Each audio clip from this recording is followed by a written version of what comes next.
Millionaire CEO bets 10 million that he can win over the black waitress. What she did made him fall in love forever, forget the bet, and start thinking about having children with her. But before we dive into the full story, let me know where you're watching from and what time it is. Now, subscribe to the channel and let's get started. The summer air hung thick and humid over the bustling streets of Chicago as Alexander Montgomery strode confidently through the revolving doors of the Elite, the city's most exclusive restaurant. At 42, Alexander was the epitome of success, CEO of Montgomery Industries, a multi-billion-dollar tech empire that he had built from the ground up. His tailored Tom Ford suit fit his athletic frame perfectly, and his Rolex Daytona glinted under the restaurant's crystal chandeliers as he checked the time. He was 15 minutes early, just as he planned. "Mr. Montgomery, always a pleasure," greeted Dimitri, the maitre d', with a slight bow. "Your usual table is ready." Alexander nodded, his steel blue eyes surveying the room with the calculated precision of a man accustomed to assessing everything and everyone around him. "Thank you, Dimitri. I'm expecting company tonight, 7 gentlemen. We'll need privacy." "Of course, sir. Right this way." Alexander followed Dimitri to a secluded section at the back of the restaurant, where a round table was impeccably set. The private area was partially enclosed by ornate wooden panels, offering both exclusivity and a view of the main dining room, perfect for what he had planned tonight. As he took his seat, Alexander's gaze drifted to a waitress serving a nearby table. Something about her immediately caught his attention. Unlike the other servers who seemed to fade into the background with practiced invisibility, she had a presence that commanded notice.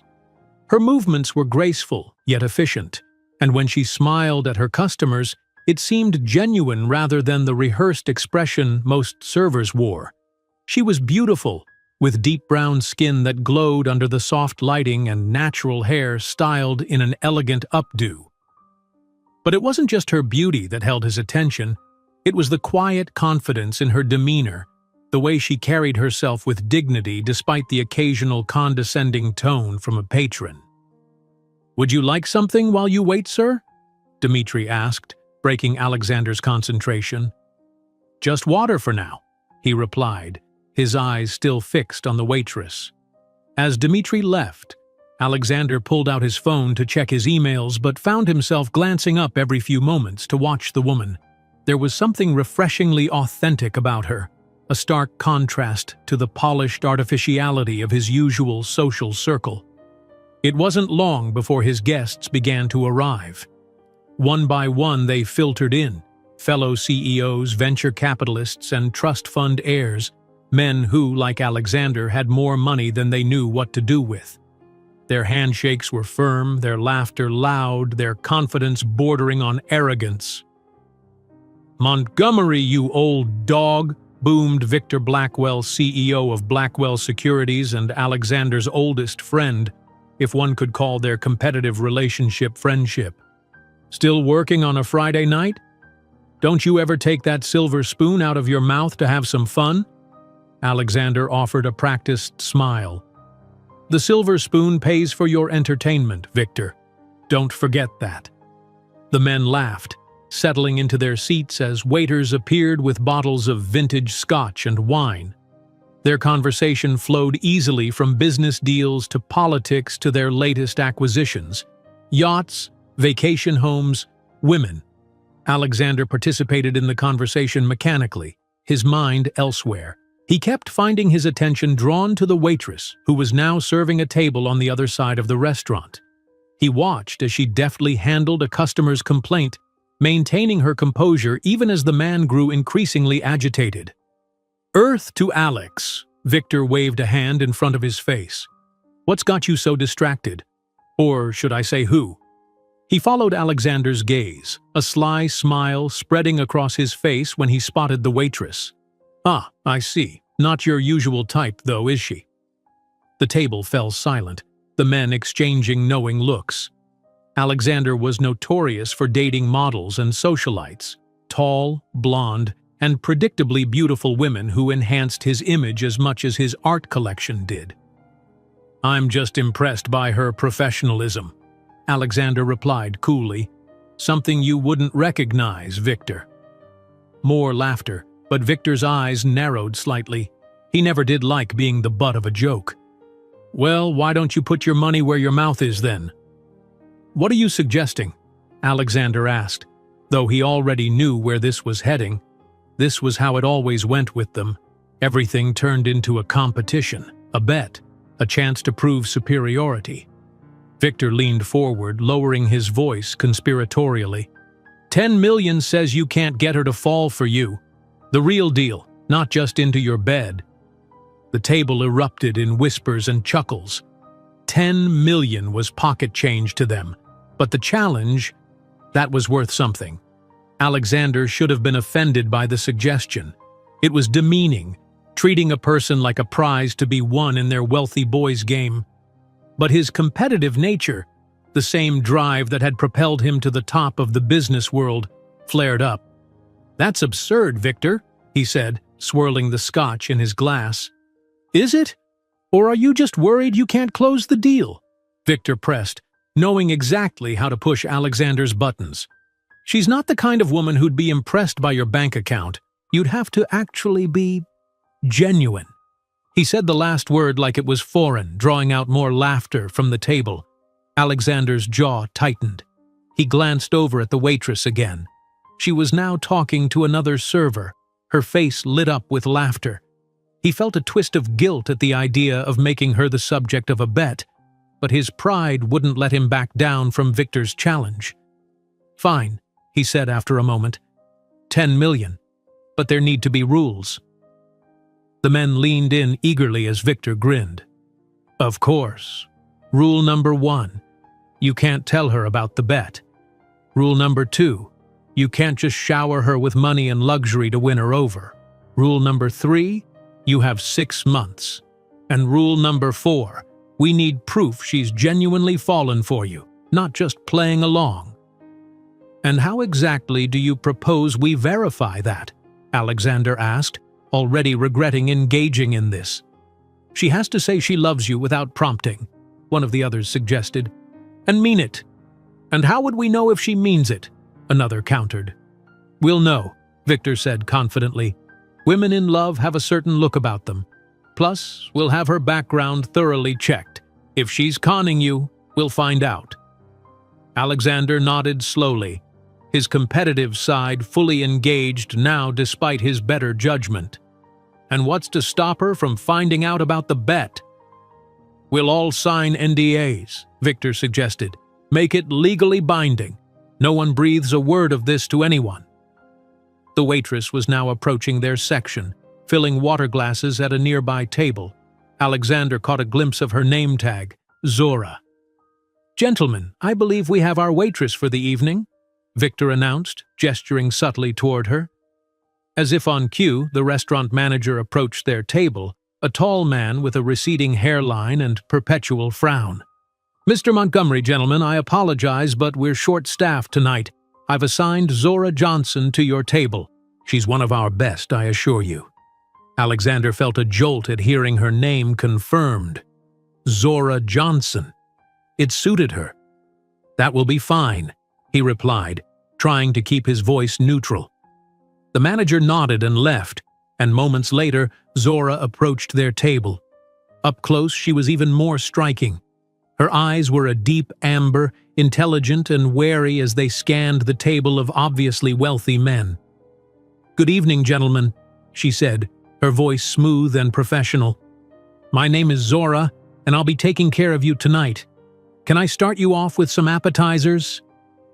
The men ordered lavishly, showing off their knowledge of fine dining and expensive wines. Alexander remained quiet, observing Zora's reactions.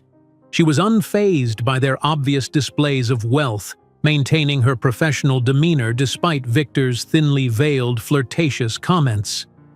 When it was Alexander's turn to order, their eyes met briefly.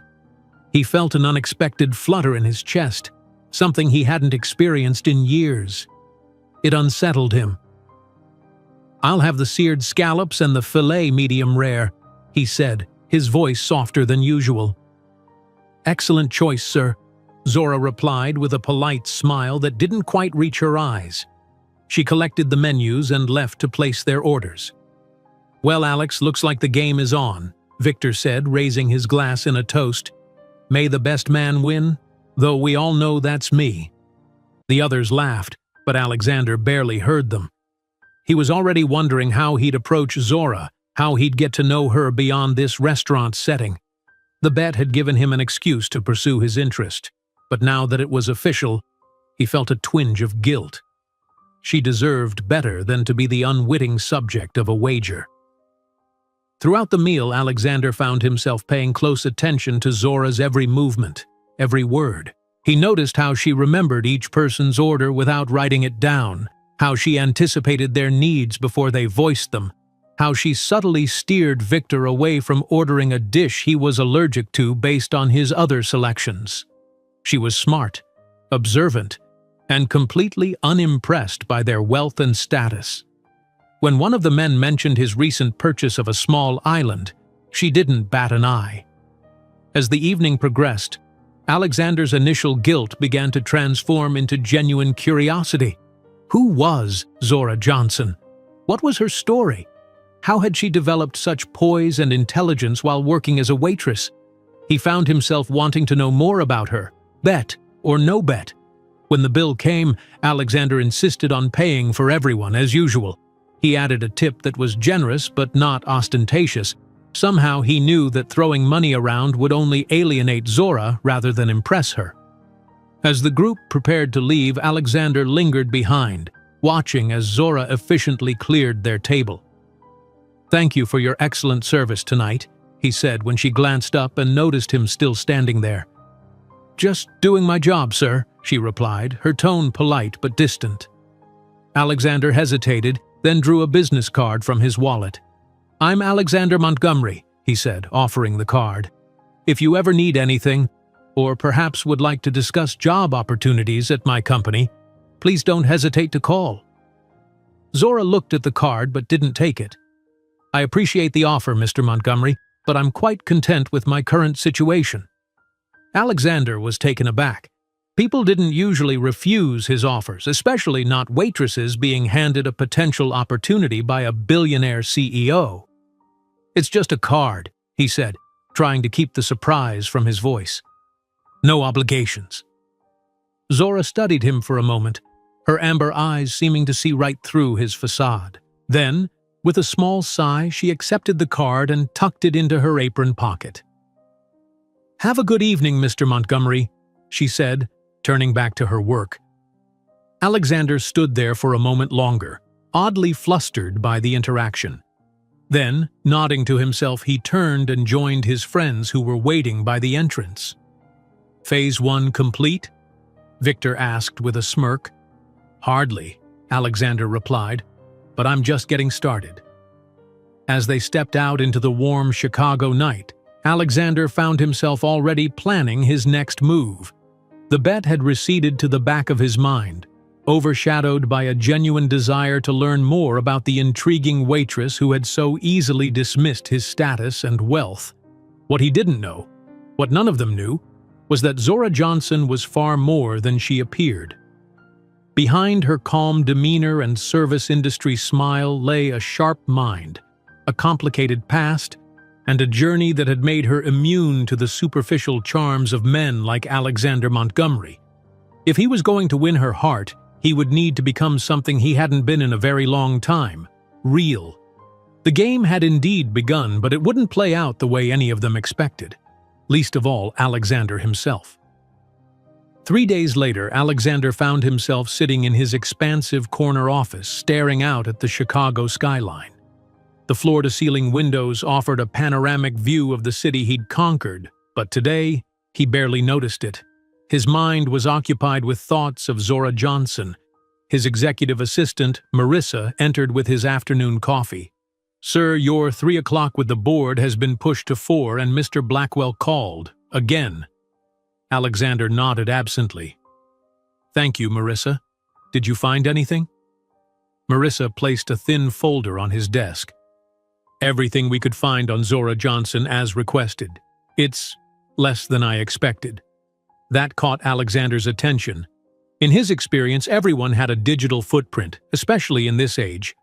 His team could usually compile comprehensive dossiers on anyone within hours. "What do you mean?" he asked, reaching for the folder. "She's practically a ghost, sir.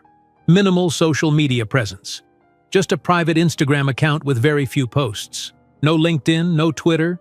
She pays her taxes, has no criminal record, and has worked at the Elite for 3 years. Before that, she worked at another restaurant called Harvest Moon for 2 years. She rents an apartment in Bronzeville, drives a 10-year-old Honda, and volunteers at a community center teaching adult literacy classes on weekends." Alexander flipped through the sparse pages. Education? Bachelor's degree in English literature from Howard University, graduated with honors 8 years ago. Alexander raised an eyebrow. "Howard? That's a prestigious school." "Yes, sir. She had a full academic scholarship." He continued scanning the limited information. No debt, no extravagant purchases, no obvious vices or vulnerabilities. Zora Johnson lived a simple, contained life that left remarkably few traces. What about family? Relationships? Parents deceased? No siblings that we could find? No romantic partner on record, though that doesn't mean there isn't one. Alexander frowned, closing the folder. This wasn't nearly enough. He needed more if he was going to find a way to connect with her. "Keep digging," he instructed. "There has to be more." Marissa hesitated, which was unusual for her. "Sir, if I may, this is a bit more thorough than your usual background checks on potential dates." Alexander shot her a sharp look. "It's just business, Marissa. Potential investment in the restaurant industry." She didn't look convinced, but knew better than to press further. "Of course, sir. Will there be anything else?" "Yes. Make a reservation at the Elite for dinner tonight, just for one." After Marissa left, Alexander swiveled his chair to face the windows again. He couldn't explain, even to himself, why he was so intrigued by this waitress. Perhaps it was simply the challenge she presented.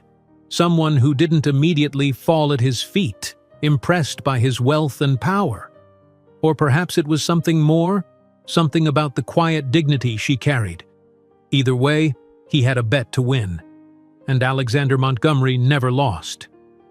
That evening, Alexander arrived at the Elite at precisely 7 o'clock.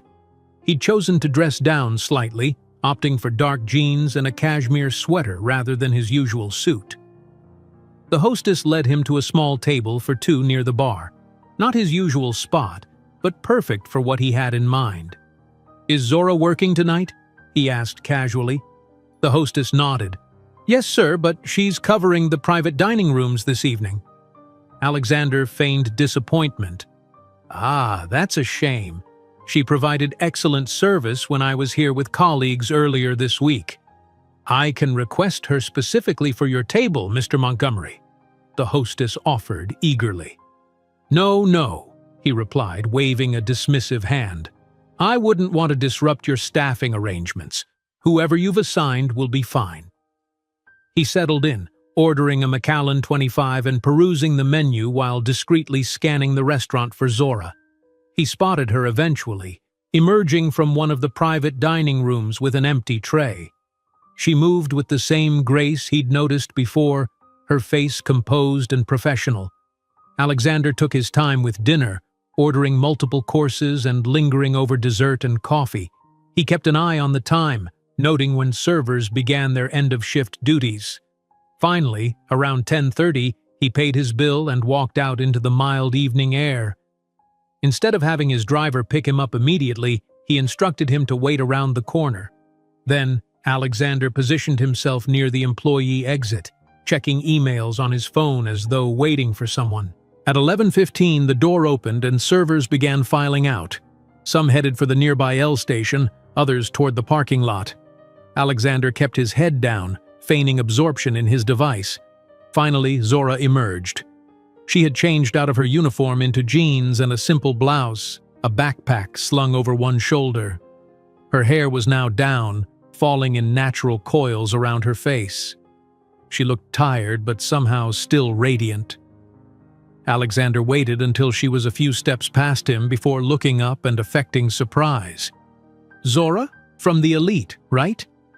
She turned, wariness immediately replacing fatigue on her face when she recognized him. "Mr. Montgomery, can I help you with something?"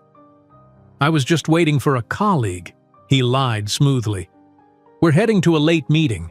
Completely lost track of you working there. Small world." Her expression made it clear she didn't believe him for a second. "Indeed. Well, have a good evening."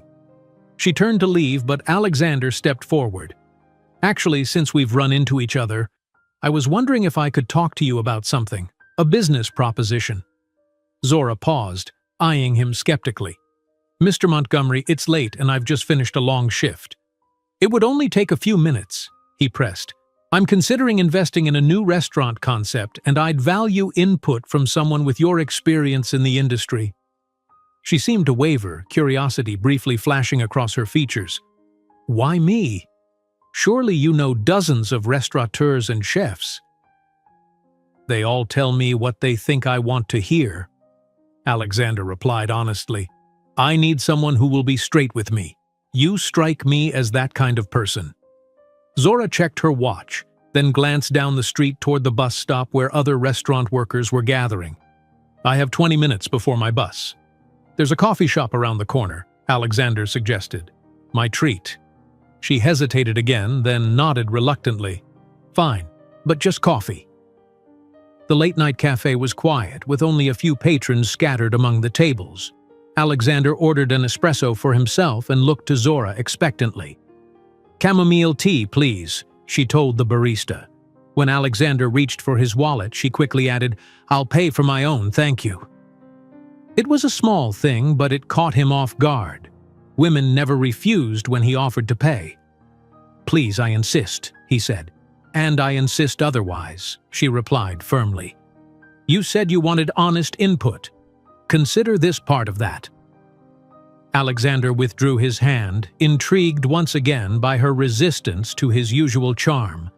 They took their drinks to a corner table, and Zora immediately cut to the chase. "What's this restaurant concept you're supposedly investing in?" The supposedly didn't escape his notice. She was sharp. "Farm to table, focused on sustainable practices and locally sourced ingredients," he improvised, drawing on a recent pitch he'd received. "Casual fine dining, accessible price points." Zora's expression remained neutral as she sipped her tea. "And what do you want to know? Would you dine there? As a consumer, not a restaurant employee?" She considered the question seriously. "Depends. Farm to table and sustainable are buzzwords now. Every restaurant claims to be those things. What would make yours different? And who's your target demographic? If you're trying to make fine dining accessible, are you genuinely interested in serving communities that typically can't afford such experiences? Or is it just marketing speak for slightly less expensive than the elite?" Alexander blinked, taken aback by her incisive questions. Most people were too intimidated by his status to challenge him so directly. "Those are excellent points," he acknowledged. "What if the restaurant partnered with community organizations to offer culinary training to residents from underserved neighborhoods? And perhaps implemented a program where for every meal purchased, one is donated to a food-insecure family?" Zora's expression softened slightly. "That would be a start, but it needs to be genuine, not just a PR move, and the staff should reflect the community it serves, with fair wages and advancement opportunities." "You've given this some thought," Alexander observed. She shrugged. "I've been in the industry long enough to see how these places operate. The pretty mission statements versus the reality. Have you ever considered opening your own restaurant?" he asked, genuinely curious now. A fleeting shadow passed over her face. "Once. It's a brutal industry with slim margins and high failure rates. Not everyone has millions to gamble with." There was a bite to her words that hinted at personal experience. Alexander made a mental note to have Marissa dig deeper into Zora's past. "What if you did have the capital?" he pressed. "What kind of place would you create?" For a moment, Something like passion flashed in Zora's eyes. A community space as much as a restaurant. Good, honest food that honors diverse culinary traditions. A place where people from all walks of life could afford to eat well and be treated with respect.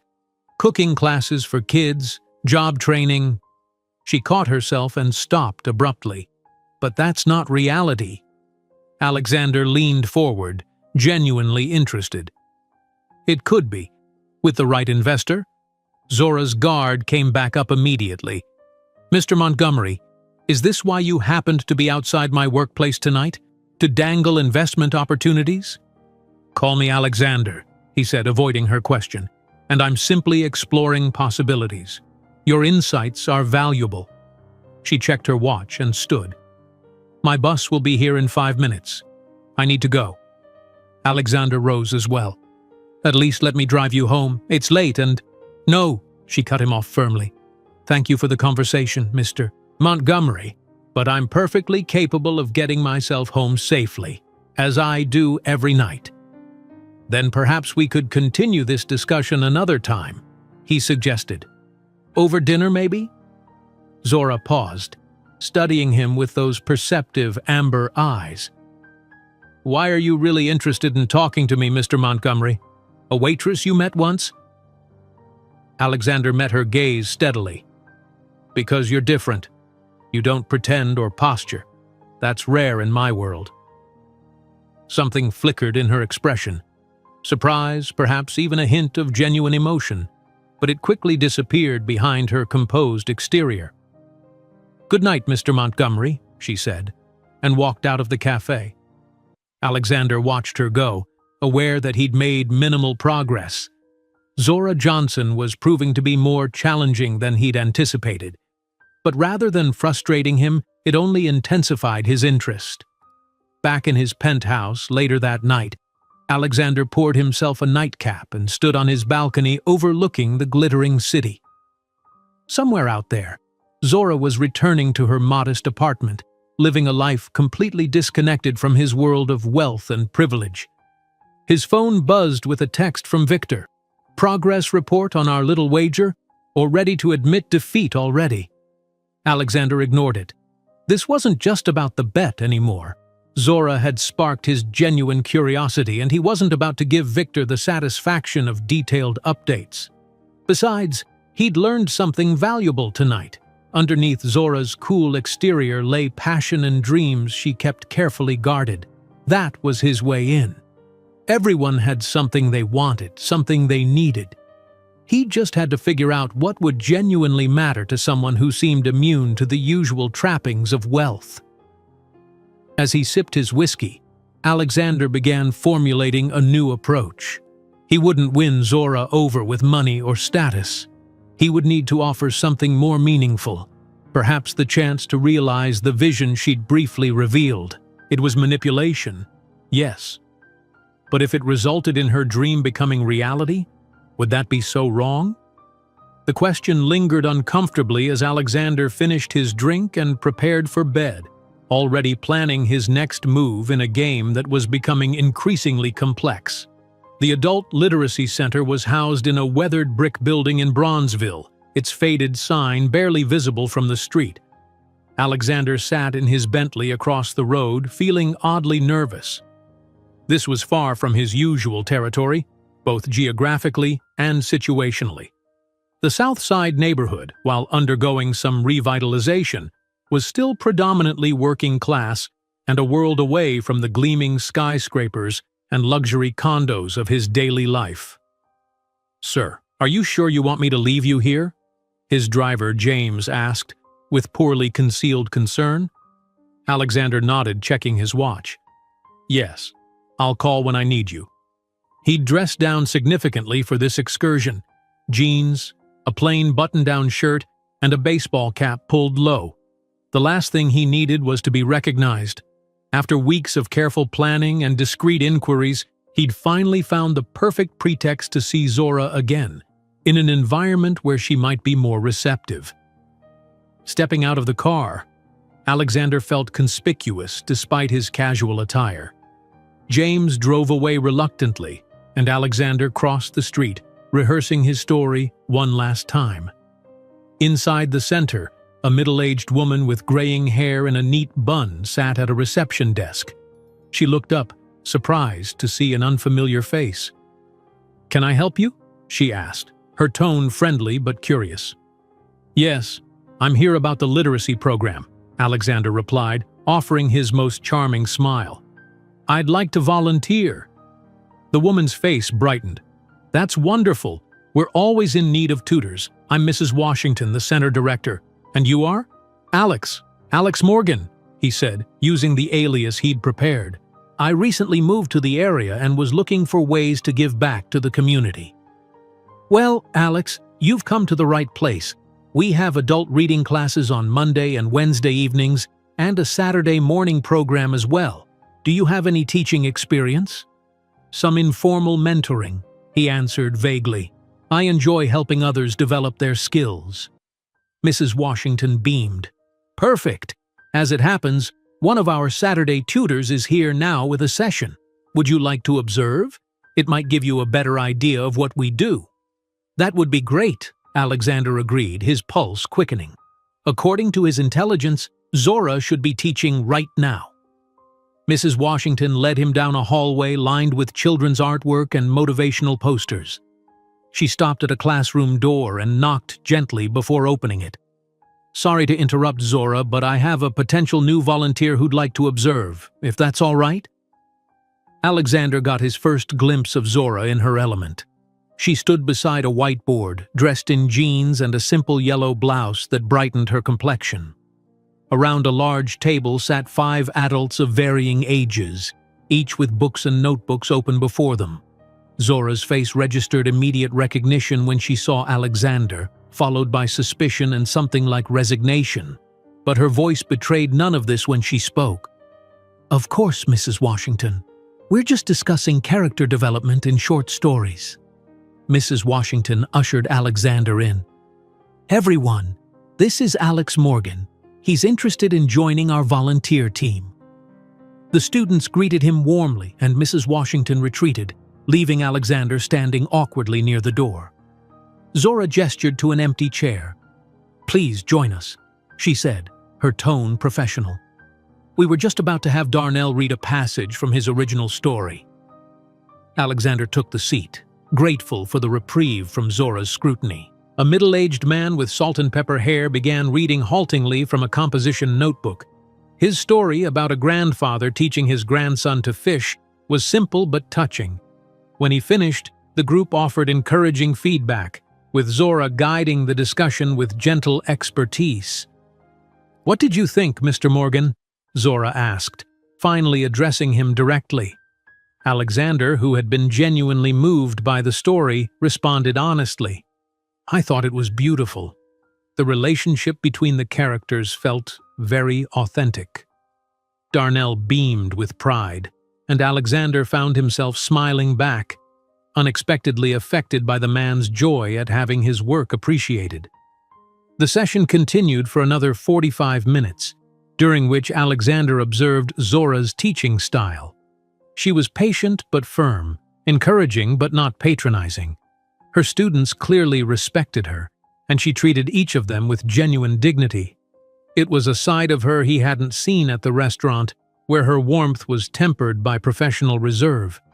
When the class ended, the students gathered their materials and filed out, each thanking Zora and nodding politely to Alexander. Once they were alone, Zora's demeanor shifted, her warmth cooling considerably. "Mr. Montgomery," she said, crossing her arms. "Or is it Morgan now? Are you following me?" Alexander had anticipated this reaction. "I prefer Alex, actually. And yes, I sought you out, but not for the reasons you might think." "Enlighten me," she replied, her tone making it clear she was not in a trusting mood. "I was impressed by our conversation about community investment," he said, sticking to his prepared explanation. "I wanted to see firsthand the kind of work you're involved in." "So you created a false identity and invaded my volunteer space?" Her amber eyes flashed with indignation. "Do you have any idea how inappropriate that is?" Alexander had the grace to look slightly abashed. I apologize for the subterfuge. I was concerned that if I approached you directly, you'd refuse to speak with me again. With good reason, apparently, she countered, gathering her teaching materials with sharp, angry movements. What is this really about, Mr. Montgomery? Because I'm having trouble believing that a billionaire CEO is suddenly interested in adult literacy in Bronzeville. I'm interested in people who are passionate about making a difference, he replied, the words coming out more sincerely than he'd intended. When we spoke about your restaurant concept, I saw that passion in you. I wanted to understand it better. Zora paused, studying him with those perceptive eyes. So this is still about the restaurant idea? Partly, Alexander admitted. I think your concept has real potential. But I also wanted to see this side of your life, to understand what drives you. Why? She asked bluntly. We're strangers, Mr. Montgomery. I'm a waitress you met once and apparently decided to investigate. Normal people don't do that. Alexander knew he was treading dangerous ground. The truth about the bet, about his initial motivations, would destroy any chance of gaining her trust, but he also sensed that more lies would only push her further away. You're right, he conceded. My behavior has been unconventional. The truth is, I'm surrounded by people who only see my wealth and power. You saw me, just me, and weren't impressed. It was refreshing. A hint of surprise flickered across Zora's face, but she quickly masked it. So this is what? A billionaire's midlife crisis? Slumming it with the common folk to feel something real? Her words stung more than Alexander expected. That's not fair. Isn't it? She challenged. You invaded my workplace, stalked me to my volunteer position, and created a fake identity. How would you react if someone did that to you? She had a point, and Alexander knew it. You're right. I apologize. My approach was misguided. Zora sighed, some of the tension leaving her shoulders. Look, Mr. Montgomery. Alex, he interrupted. Please. Alex, she conceded reluctantly. I don't know what you want from me, but I have a full life with real responsibilities. I don't have time for whatever game this is. It's not a game, Alexander said, the irony of his statement not lost on him. I genuinely think your restaurant concept could work, and I'm in a position to help make it happen. No strings attached. Zora looked skeptical. People like you always have strings attached. Give me a chance to prove otherwise, he pressed. Let me take you to dinner, as colleagues discussing a business opportunity. She hesitated, clearly torn. I don't think that's a good idea. One dinner, Alexander insisted, in a public place of your choosing. If you're still not interested after that, I'll respectfully bow out and leave you alone. Zora considered this for a long moment. Why are you so persistent about this? It was a fair question, and one Alexander wasn't entirely sure he could answer honestly, even to himself. The bet with Victor felt increasingly distant and unimportant. There was something about Zora, her integrity, her passion, her complete disinterest in his wealth, that had captured his attention in a way no woman had in years. Because I think we could create something meaningful together, he finally said. A restaurant that embodies the values you described: community, accessibility, respect, and selfishly, I'd like to get to know the person who can command a room full of adults learning to read with such natural authority. A ghost of a smile touched Zora's lips. That was almost smooth. I have my moments, Alexander replied, feeling an unexpected flutter at having made her almost smile. Zora checked her watch. I have another commitment now. I need to go. Of course, Alexander said, trying to hide his disappointment. But about dinner? She sighed. One dinner. As potential business associates, next Friday at Harvest Moon, 7 p.m. It's in Hyde Park. Alexander recognized the name, the restaurant where she'd worked before the elite, according to Marissa's report. I'll be there. As they walked out together, Alexander noticed Zora check her phone and frown. Is everything all right? He asked. My ride canceled, she muttered, scrolling through her contacts. "I'd be happy to drive you," Alexander offered immediately. "No, thank you," Zora replied, still focused on her phone. "I'll just order a rideshare." Alexander glanced out the window to see rain beginning to fall heavily. "It might be a long wait in this weather. Please, let me help. No ulterior motives." Zora looked up at the downpour, then back at Alexander, clearly calculating her options. Finally, she nodded reluctantly. "Fine, but I'm directing you to a public location, not my home." "Of course," Alexander agreed, pulling out his phone to summon James. "Whatever makes you comfortable." They waited under the awning until the Bentley appeared. James exited with an umbrella, looking confused at the unfamiliar location but maintaining his professional demeanor. "Thank you, James," Alexander said. "We'll be giving Ms. Johnson a ride." Zora's eyebrows rose slightly at the luxury vehicle and chauffeur, but she said nothing as James held the umbrella over her to the car door. Once they were settled in the back seat, Zora gave James an address for a coffee shop about 10 blocks away. "I can walk to my next engagement from there," she explained to Alexander, making it clear she still wasn't comfortable sharing too much personal information.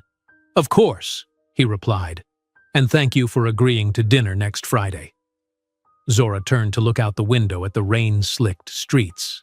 "Don't thank me yet, Mr. Montgomery. I'm still not entirely convinced this isn't some elaborate prank or midlife crisis." Alexander smiled at her bluntness. "Neither am I, to be honest." This drew a surprised glance from Zora, and for a brief moment their eyes met in genuine amusement. It was a small connection, but it felt like progress. As the Bentley glided through the rainy streets of Chicago's South Side, Alexander found himself looking forward to Friday with an eagerness that had nothing to do with Victor's wager. He was genuinely curious about Zora Johnson, about the life she'd built, and the values she clearly held dear. The bet had brought them together, but something else entirely was keeping him interested. Whether that something would lead to genuine feelings, the kind required to win the wager, remained to be seen. But for now, Alexander was content to have secured a dinner date, even if Zora insisted on viewing it strictly as a business meeting. James caught his eye in the rearview mirror, a question in his expression. Alexander gave a small shake of his head. This wasn't the time or place for explanations. Besides, he wasn't sure he could explain his interest in Zora, even to himself. All he knew was that for the first time in longer than he could remember, he was intrigued by a woman for reasons that had nothing to do with physical attraction or social advantage.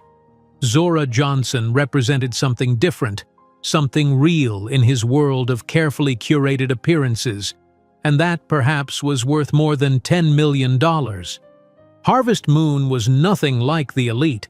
Located in a converted Victorian house in Hyde Park, it exuded a warm, homey atmosphere with its mismatched vintage furniture, local artwork adorning the walls, and soft jazz playing in the background. The tables were spaced far enough apart for privacy, but the overall vibe encouraged community rather than exclusivity. Alexander arrived 15 minutes early, having researched the restaurant thoroughly. It was a neighborhood gem, family-owned for 3 generations, serving elevated comfort food with global influences. The online reviews raved about both the food and the inclusive atmosphere, where university professors dined alongside local families and students. He'd again dressed more casually than usual. Dark jeans, a navy blazer over a light blue shirt, no tie. Still, he felt conspicuously out of place among the diverse, relaxed clientele. "Do you have a reservation, sir?" asked a friendly hostess who couldn't have been more than 20. "Yes, Montgomery, table for 2, he replied, scanning the room for Zora. "Of course. Your companion hasn't arrived yet. Would you like to be seated or wait at the bar?" "The table, please." The hostess led him to a corner table with a view of both the entrance and the open kitchen. As he settled in, a server approached with water and menus. "Welcome to Harvest Moon," she said warmly. "My name is Jade, and I'll be taking care of you tonight. Can I get you something to drink while you wait? Alexander ordered a local craft beer, something he rarely drank but felt appropriate for the setting. As Jade walked away, he noticed several staff members glancing his way with barely concealed curiosity. Clearly, someone had recognized him. 7 o'clock came and went. By 7:15, Alexander was beginning to wonder if Zora had changed her mind. Just as he was about to check his phone, the door opened and she walked in. She looked different outside of work. Her hair was styled in an elegant updo, and she wore a simple burgundy dress that flattered her athletic figure. Several staff members greeted her enthusiastically as she made her way to the table, confirming Alexander's suspicion that this place held special meaning for her. "Sorry I'm late," she said, slipping into the seat across from him. "The L was delayed." "No problem," Alexander replied, standing briefly as she sat. "I was enjoying the atmosphere. This place is lovely." "It is," Zora agreed, her expression softening as she looked around. "It's special to me." Before Alexander could inquire further, Jade returned with his beer and a warm smile for Zora. "Miss Johnson, it's so good to see you." "You too, Jade. How's school going?" "Just finished my first year at U of C. Your advice about the scholarship applications changed everything." Zora beamed. "I knew you could do it. Is Mama Esther in tonight?" "In the kitchen, as always. She'll want to see you before you leave." Zora turned to Alexander. "Mama Esther is the owner. She basically adopted everyone who's ever worked here." After Zora ordered a glass of wine, Jade disappeared, leaving them alone. For a moment, an awkward silence hung between them, as if neither was quite sure how to proceed now that they were actually sitting across from each other by choice. "So," Alexander began, "you worked here before the elite?" Zora nodded. "For 2 years. Mama Esther taught me everything I know about the restaurant business. The real business, not just serving food." "What made you leave for the elite?" A shadow crossed Zora's face. "Better pay, better tips. After my mother got sick, I needed the money." Alexander leaned forward slightly. "I'm sorry about your mother." "Thank you," Zora replied, her tone making it clear she didn't want to elaborate. Jade returned with Zora's wine and to take their orders. Alexander deferred to Zora. "Whatever you recommend. I trust you know the best dishes." It was a small gesture of respect, but he noticed Zora's posture relax slightly in response. She ordered them a selection of dishes to share: cornbread with honey butter, blackened catfish with dirty rice, jerk chicken with sweet potato mash, and collard greens. "Soul food with Caribbean influences," she explained. "Mama Esther's family is from Jamaica originally, but she grew up in Chicago. The menu reflects that journey." "It sounds incredible," Alexander said sincerely. He dined at Michelin-starred restaurants around the world. But there was something appealing about the authenticity of this place. "Now," Zora said, getting down to business, "you wanted to discuss a restaurant concept." Alexander took a sip of his beer, organizing his thoughts. "Yes, after our conversation, I did some research. The model you described, a community-focused restaurant that serves diverse clientele while providing job training, it's not just idealistic. It can be profitable with the right approach." Zora raised an eyebrow. "You researched my offhand comments?" "I did," Alexander admitted. "There are successful examples in other cities. One in Detroit combines a high-end restaurant with a teaching kitchen for at-risk youth. Another in Oakland operates on a sliding-scale payment model without sacrificing quality." "Those are exceptional cases," Zora argued. "Most restaurants barely survive their first year, let alone manage to sustain community programs." "Most restaurants don't have proper capitalization or experienced management," Alexander countered. "With adequate funding and your expertise, it could work." Their food began arriving, momentarily pausing the conversation. The aromas were intoxicating: spices, herbs, and slow-cooked goodness that made Alexander's mouth water. He watched as Zora closed her eyes briefly while inhaling the fragrance of the dishes, a small smile playing on her lips. Try the cornbread first, she instructed, serving him a piece with a generous dollop of honey butter. Alexander took a bite and couldn't suppress a groan of appreciation. It was perfect, sweet but not cloying, with a texture that was somehow both light and substantial. "This is incredible," he said after swallowing. Zora's smile widened. "Wait until you try the catfish." For the next few minutes they ate in companionable silence, Alexander savoring each new flavor. The food was nothing like the precise artistic creations at the elite. It was soulful, hearty, and deeply satisfying in a way that spoke of tradition and care. "So," Zora said eventually, returning to their discussion, "you think my restaurant idea could work, and you're offering to finance it. Why?" Alexander considered his response carefully. The truth, that this had all started as a bet, was unthinkable. But he also felt a growing desire to be honest with her in other ways. "I have more money than I could spend in several lifetimes," he began. "Traditionally, I've invested in tech startups, real estate, the usual channels. But lately I've been thinking about legacy. What am I actually contributing to the world?" Zora studied him over the rim of her wine glass. "And you think a community restaurant is your path to meaning?" There was skepticism in her voice, but not the biting sarcasm from before. She was actually listening. "I think partnering with someone who understands community needs, who has both vision and practical experience, could create something valuable," Alexander replied. "Something that makes a real difference in people's lives." "And I'm that person?" Zora asked, setting down her glass. "A waitress you barely know?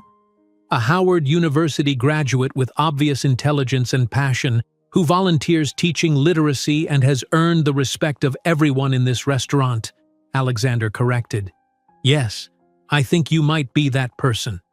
Zora looked taken aback by his assessment, as if she wasn't used to being seen so comprehensively. "You've really done your homework."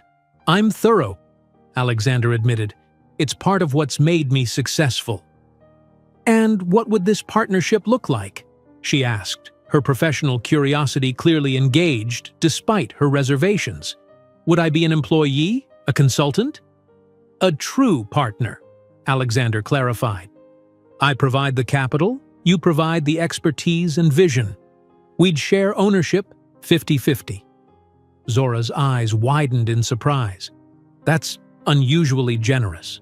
"It's practical," Alexander countered. "For this to succeed, you'd need the authority and incentive to make it truly yours. I'd be a silent partner, financially speaking." "And what would you get out of it?" Zora pressed, still searching for the catch. Alexander considered this. The bet was still there, lurking in the background of his mind, but it felt increasingly irrelevant to what was happening between them. "The satisfaction of seeing a worthwhile concept succeed," he said, "and perhaps a connection to something real." The last part came out more vulnerably than he'd intended. Zora's expression softened slightly. "You keep saying that, something real. What does that mean to you?" It was a probing question, one that forced Alexander to examine feelings he usually ignored. "In my world," he began slowly, "everything is calculated. Relationships are strategic. Appearances matter more than substance. But here," he gestured around the restaurant, "people connect over food, over shared experiences. They're not performing or positioning. They're just being. And that appeals to you?" Zora asked, genuine curiosity in her voice. "Increasingly," Alexander admitted, "though I'm not sure I remember how to just be." A small, genuine smile touched Zora's lips. "That's surprisingly honest." Before Alexander could respond, a formidable woman in a chef's coat approached their table. She was in her 70s, with silver dreadlocks pulled back under a bandana, deep brown skin lined with age, and piercing eyes that assessed Alexander immediately. "So this is the mysterious dinner companion," she said, her voice rich with a slight Jamaican lilt. "Zora doesn't bring men here often." "Mama Esther," Zora said, standing to embrace the woman. "This is Alexander Montgomery. Alex, this is Esther Campbell, the heart and soul of Harvest Moon." Alexander stood and extended his hand, which Esther ignored in favor of pulling him into a firm hug.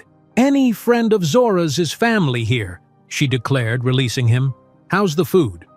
"Extraordinary," Alexander replied honestly. "Best meal I've had in months." Esther nodded approvingly. "Good taste in food, at least," she said to Zora with a meaningful look. "You two enjoy. Dessert's on the house tonight." After she departed, Alexander raised an eyebrow at Zora. "I get the feeling I just passed some kind of test." "Mama Esther is protective," Zora explained, a faint blush coloring her cheeks. "And she knows I don't date much." "Is that what this is?" Alexander asked, seizing the opening. "A date?" Zora's guard came back up immediately. "This is a business discussion, as agreed." "Of course," Alexander backpedaled, not wanting to ruin the progress they'd made. "Though I must say it's the most enjoyable business meeting I've had in years." This earned him a small smile. "The food helps." "The company helps more," Alexander replied, the words coming naturally. For a moment, Zora's professional mask slipped, and Alexander caught a glimpse of vulnerability beneath. She quickly recovered, redirecting the conversation back to the restaurant concept. But something had shifted between them. By the time they finished the exceptional bread pudding Mama Esther sent out, they had outlined a rough framework for the potential restaurant: location possibilities, staffing structure, community programs. Zora's knowledge of the industry was impressive, and Alexander found himself genuinely excited about the possibility. "I should think about this," Zora said as they waited for the check, which Alexander insisted on paying despite her protests. "It's a big commitment." "Of course," Alexander agreed. "Take all the time you need, but I hope you'll consider it seriously." Outside the restaurant, the spring night was mild, stars obscured by the city lights.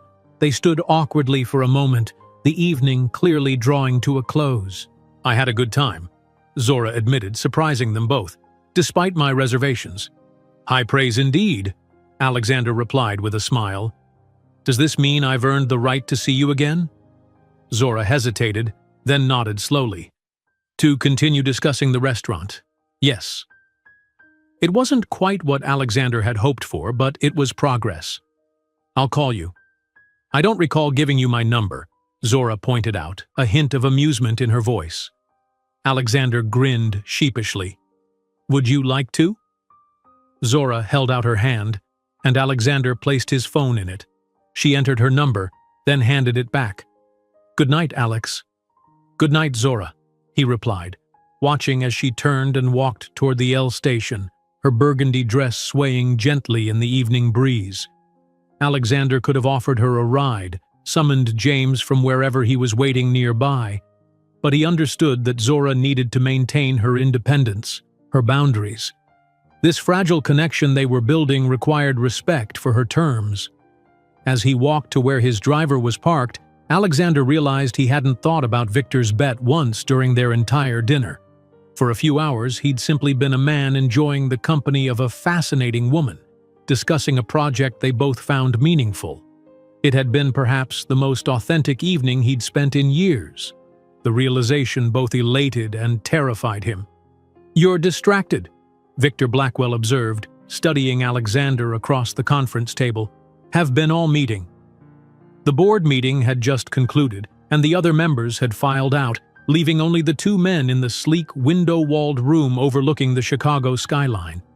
Alexander gathered his papers, avoiding Victor's scrutinizing gaze. "I was thinking about the Singapore expansion," he lied smoothly. "Lots of moving parts." Victor chuckled, the sound lacking any real warmth. "Bullshit. You've been checking your phone every 5 minutes. Is it our little waitress?" Alexander felt a flash of irritation at Victor's dismissive tone. "Her name is Zora." "Ooh, defensive?" Victor teased, leaning back in his chair. "So you're making progress. Good. For a while there, I thought I'd be 10 million richer by default." 3 weeks had passed since the dinner at Harvest Moon. In that time, Alexander and Zora had met twice more, once to visit potential restaurant locations and once for coffee to discuss business plans. Each meeting had been ostensibly professional, yet Alexander found himself increasingly drawn to Zora's intelligence, principles, and subtle humor. "The bet's still on," Alexander replied, keeping his voice neutral despite the discomfort he now felt about the whole arrangement. "But these things take time." Victor drummed his fingers on the polished mahogany table. "Time is money, my friend. And speaking of money, the boys are getting impatient for updates. They want proof you're not just stringing us along." "What kind of proof?" "A double date," Victor suggested with a predatory smile. "Bring her to Allium on Saturday. I'll bring Cassandra. We can see how she handles herself in our world." Alexander frowned. "She's not ready for that." "Not ready? Or are you afraid we'll scare her off?" Victor's eyes narrowed with sudden insight. "Or maybe you're afraid we'll tell her about the bet." "We all signed NDAs," Alexander reminded him, trying to keep the anxiety from his voice. "Relax, Alex. We're just curious about the woman who's got you so invested." Victor stood, buttoning his suit jacket. "Saturday, 8 o'clock. Don't disappoint us." After Victor left, Alexander remained seated, a knot of dread forming in his stomach.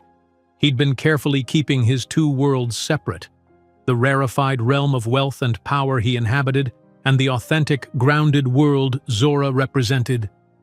The idea of those worlds colliding filled him with apprehension. Moreover, he wasn't sure how to invite Zora without making it seem like he was pushing for a more romantic relationship. Their interactions had remained studiously professional despite the growing tension between them. Alexander suspected Zora was attracted to him, but was deliberately keeping her guard up. A barrier he respected, even as he longed to break through it. With a sigh, he pulled out his phone and sent her a text. "Need to discuss the investor presentation. Dinner this weekend?" Her response came faster than usual. "Can't do dinner. Community Center fundraiser Saturday night. You could join if you're interested. Black tie, $500 donation." Alexander stared at the message, surprised by the invitation. This was the first time Zora had initiated any meeting between them. The fundraiser would be a public event, safe territory for her, but still a step toward integrating him into her life. It also presented a perfect solution to Victor's demand. He could honestly say Zora had prior commitments while still spending time with her in a context she controlled. "I'd be honored," he texted back. "Send details." The Bronzeville Community Center fundraising gala was held in the restored ballroom of a historic hotel. Though modest compared to the charity events Alexander typically attended, the space was elegantly decorated with twinkling lights and floral arrangements. Alexander arrived alone, having donated $50,000 anonymously rather than the suggested $500.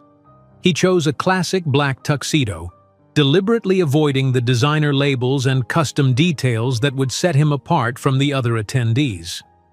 Tonight wasn't about standing out. It was about fitting into Zora's world. The ballroom was already half full with a diverse crowd: community leaders, local business owners, educators, and residents.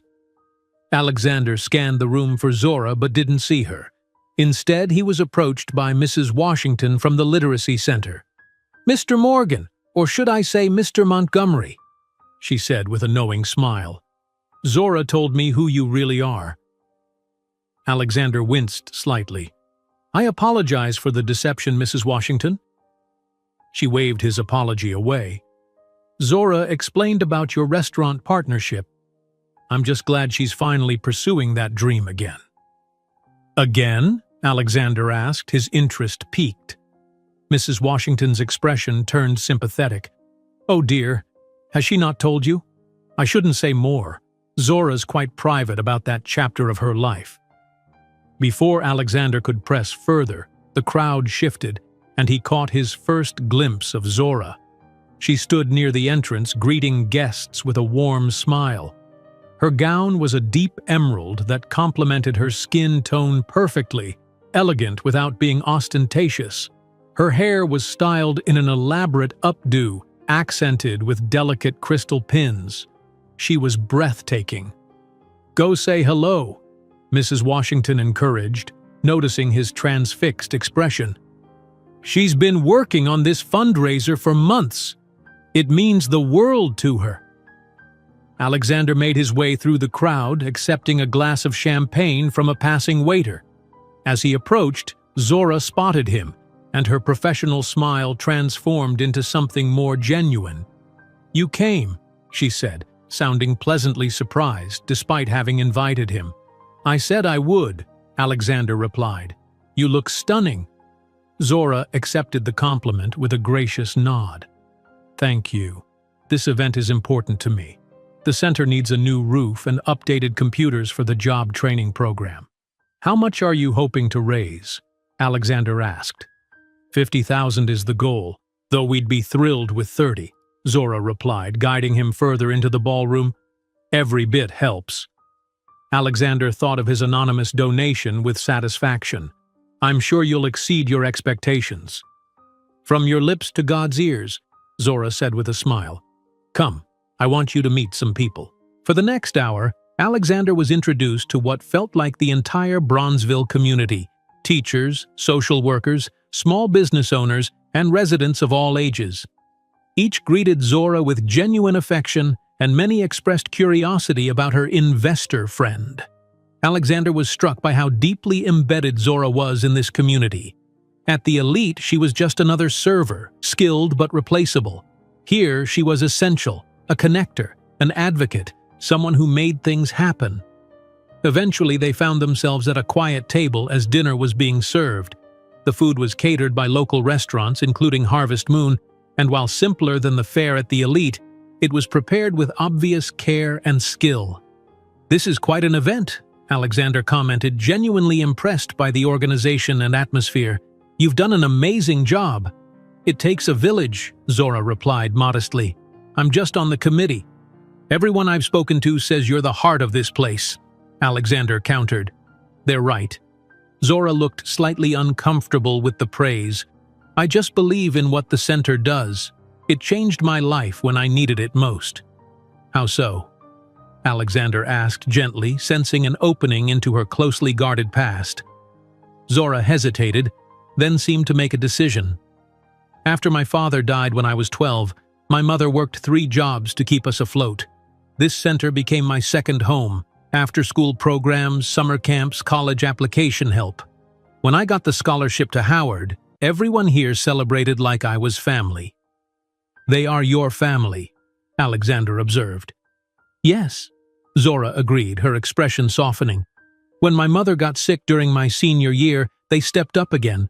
Mrs. Washington helped me find resources for her care. Mama Esther gave me flexible hours at the restaurant." "I'm sorry about your mother," Alexander said. "That must have been incredibly difficult." Zora nodded, her eyes distant with memory. "Pancreatic cancer. It was quick, at least. But the medical bills..." She shook her head. "That's why I started at the elite. Better tips, better pay. And the restaurant dream? Mrs. Washington mentioned you'd pursued it before." A shadow crossed Zora's face. "Did she? That's a complicated story." Before she could elaborate, the evening's program began, with the center director taking the stage to welcome everyone and outline the fundraising goals. Alexander listened with half an ear, more interested in the woman beside him. Something had happened to Zora's restaurant dream, something painful enough that she'd set it aside until he'd inadvertently rekindled it. The speeches continued, followed by a short auction of donated items and services. Alexander bid on and won an authentic soul food dinner for 6, prepared by Mama Esther, earning an amused glance from Zora. "Planning to impress some business associates?" she asked. "Actually, I thought we could use it as a test dinner for potential investors in our restaurant," Alexander replied. "Assuming you're still interested in the partnership." The surprise on Zora's face was quickly replaced by thoughtful consideration. "I am," she said finally, "but I want to be fully transparent about my past experience." "I'm listening," Alexander encouraged, relieved she was finally opening up. "4 years ago, I tried to open my own place," Zora began, her voice low. "A small cafe focusing on healthy versions of soul food classics. I had savings from Howard, and my mother had left me a small life insurance policy. I found a location, developed a menu, even had the permits in process." She paused, taking a sip of water, her expression tightening. "Then I met James Armstrong. He was charming, successful, or so I thought. He convinced me to take him on as a partner, said he could double my investment, get us a better location." Alexander felt a surge of protective anger, already anticipating where this story was heading. "He took my money, all of it, and disappeared," Zora continued, her voice steady despite the pain evident in her eyes. "Turned out he'd done the same to at least 3 other small business owners. The police tracked him to Mexico, but my savings were gone." "Zora, I'm so sorry," Alexander said, resisting the urge to reach for her hand. "That's inexcusable." She shrugged, trying to appear nonchalant, though the hurt was still visible. "It was a hard lesson. Made me wary of too-good-to-be-true offers and charming businessmen." The implication wasn't lost on Alexander. "Like me," he said quietly. Zora met his eyes directly. "Can you blame me for being skeptical?" "Not at all," Alexander replied honestly. "I'd feel the same way. That's why I've been cautious about your proposal," Zora explained. "Fool me once, shame on you. Fool me twice." "I understand," Alexander said, feeling a new weight of responsibility. "And I want to prove that your caution isn't necessary. Not with me." Zora studied him for a long moment, then nodded slightly. "That's why I invited you tonight. I wanted you to see this part of my life, to understand where I come from and what matters to me. If we're going to be partners, we need trust." The irony of her words stung Alexander. Here she was, extending trust, while the entire premise of their meeting had been built on a bet he was now deeply ashamed of. "I won't let you down," he promised, the words feeling inadequate against the magnitude of his deception. Zora's smile was cautious but genuine. "We'll see." The rest of the evening passed in a blur of dancing, more conversation, and the exciting announcement that the fundraiser had exceeded its goal by almost $20,000. Alexander saw Zora's eyes widen when the total was revealed, and he knew she was mentally calculating the numbers, perhaps wondering about his contribution. When the gala wound down, Alexander offered Zora a ride home. To his surprise, she accepted. "But just to the corner of my block," she clarified. "I'm still not quite ready to show you where I live." "Baby steps," Alexander agreed, understanding her continued caution. In the car, they sat in comfortable silence for a few minutes before Zora spoke. "Thank you for coming tonight. It meant a lot." "Thank you for inviting me," Alexander replied sincerely. "It was an honor to see the community that helped shape you." Zora turned to look at him, her expression contemplative in the passing streetlights. "You're different than I expected, Alexander Montgomery." "Is that a good thing?" he asked, genuinely unsure. She smiled enigmatically. "I'm still deciding." When they reached her block, a quiet street lined with modest apartment buildings, Zora instructed James to stop. Before getting out, she hesitated, then leaned over and pressed a soft kiss to Alexander's cheek. "Good night, Alex," she said, and was gone before he could respond.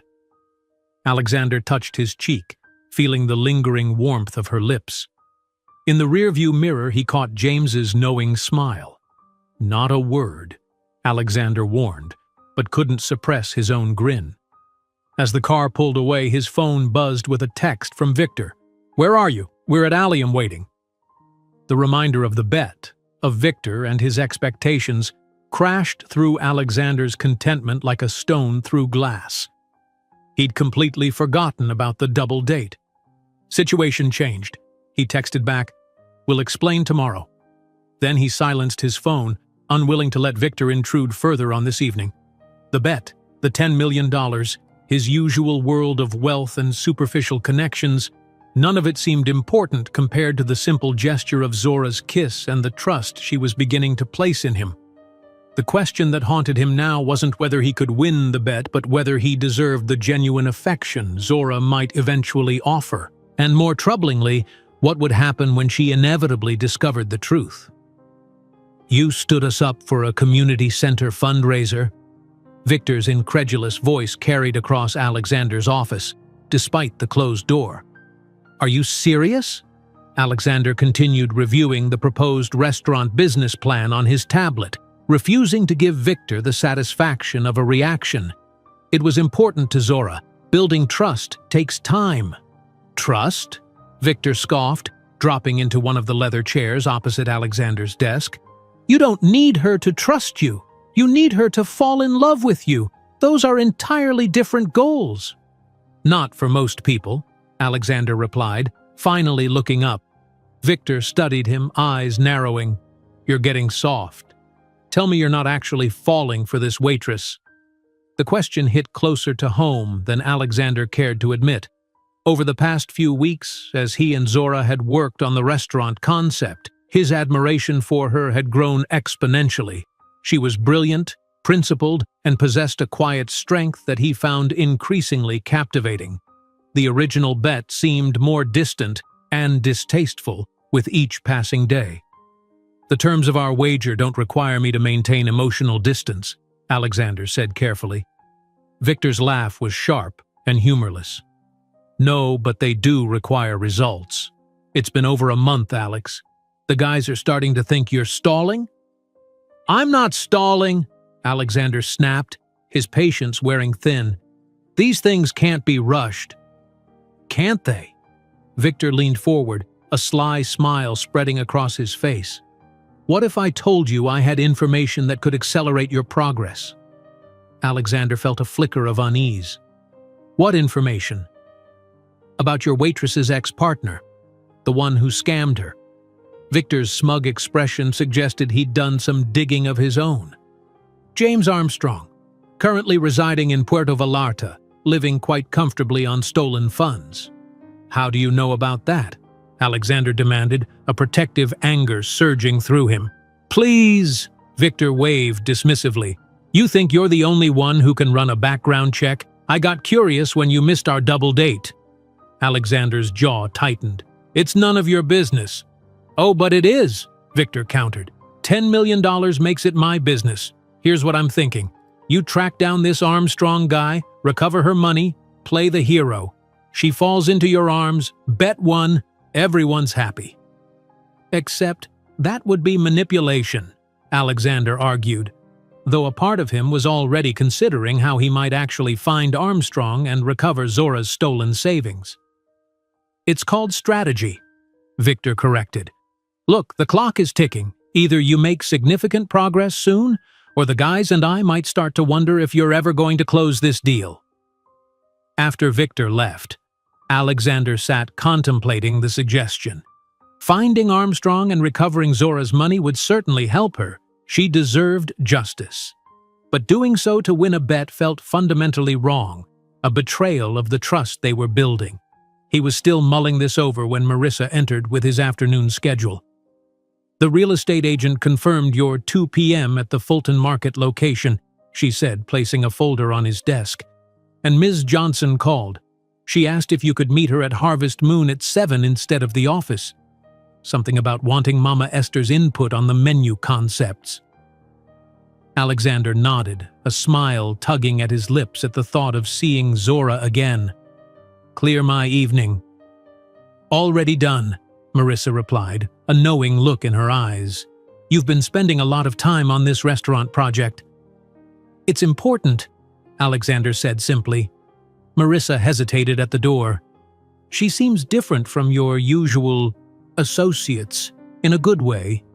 Alexander regarded his assistant thoughtfully. Marissa had been with him for 8 years and had seen a parade of socialites and models pass through his life. Her subtle approval of Zora meant something. "She is different," he acknowledged. "Very different." The Fulton Market property was perfect. A former industrial space with high ceilings, exposed brick, and large windows. Close enough to Chicago's restaurant district to attract the right clientele, but far enough from the elite to avoid direct competition. Alexander could already envision the layout Zora had described: open kitchen, community table, private dining area that could double as a teaching space. "What do you think?" he asked the real estate agent, a polished woman who specialized in commercial properties for upscale businesses. "It's a hot area," she replied. "This won't stay on the market long. If you're serious, I'd recommend making an offer today." Alexander nodded. "Draw up the paperwork. I'll present it to my partner tonight." The agent's eyebrows rose slightly at partner, but she simply nodded and began typing on her tablet. Alexander walked the space alone, imagining Zora's reaction. Would her eyes light up the way they did when she talked about creating opportunities for her community?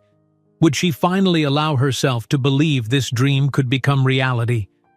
He hoped so, because somewhere along the way, making Zora happy had become important to him, more important than the bet, more important than his pride. The realization should have alarmed him. Instead, it felt like clarity. Harvest Moon was quiet when Alexander arrived that evening, the dinner rush not yet begun. Zora sat at a corner table with Mama Esther, both of them poring over papers spread across the surface. They looked up when the bell above the door announced his entrance. "Right on time," Zora said with approval. She wore jeans and a simple blue blouse, her hair in a neat bun, casual but professional. "We're reviewing menu ideas. Don't just stand there," Mama Esther called, gesturing him over. "Come tell me if these prices make sense to your rich friends." Alexander chuckled as he joined them, noting the easy rapport between the two women. "My friends don't look at prices, Mama Esther. They just assume if it's expensive, it must be good." "Foolishness," the older woman scoffed, but her eyes twinkled with amusement. "Zora says you found a location?" "Possibly," Alexander replied, taking the seat beside Zora. Their shoulders brushed briefly, and he felt a small thrill at the contact. "I'd like to show it to you both before making an offer." Zora's eyes widened. "You're ready to make an offer? Already?" "If you approve," Alexander clarified. "It won't stay available long." Mama Esther glanced between them, a knowing smile playing on her lips. "I'll get us some coffee while you two discuss business." She rose with surprising agility for her age and headed toward the kitchen. Once they were alone, Zora turned to Alexander, excitement breaking through her usually composed demeanor. "Tell me about the space." As Alexander described the property, pulling up photos on his phone, Zora leaned closer, her professional reserve momentarily forgotten. The scent of her perfume, something subtle and spicy, distracted him briefly. "It's perfect," she breathed, studying the images. "The kitchen layout, the natural light. We could put the community table right in the center. The training kitchen could be in the back area." "My thoughts exactly," Alexander agreed, pleased by her enthusiasm. "There's even space for a small urban garden on the roof." Zora looked up at him, her eyes shining with genuine emotion. "Alex, this is really happening, isn't it?" The vulnerability in her question touched something deep within him. "If you want it to," he said softly. Their eyes held for a long moment, and Alexander felt the air between them change, charged with something beyond professional partnership. Zora's gaze dropped briefly to his lips, then back to his eyes, a question in them he desperately wanted to answer. Before either could move, Mama Esther returned with coffee and her signature cornbread.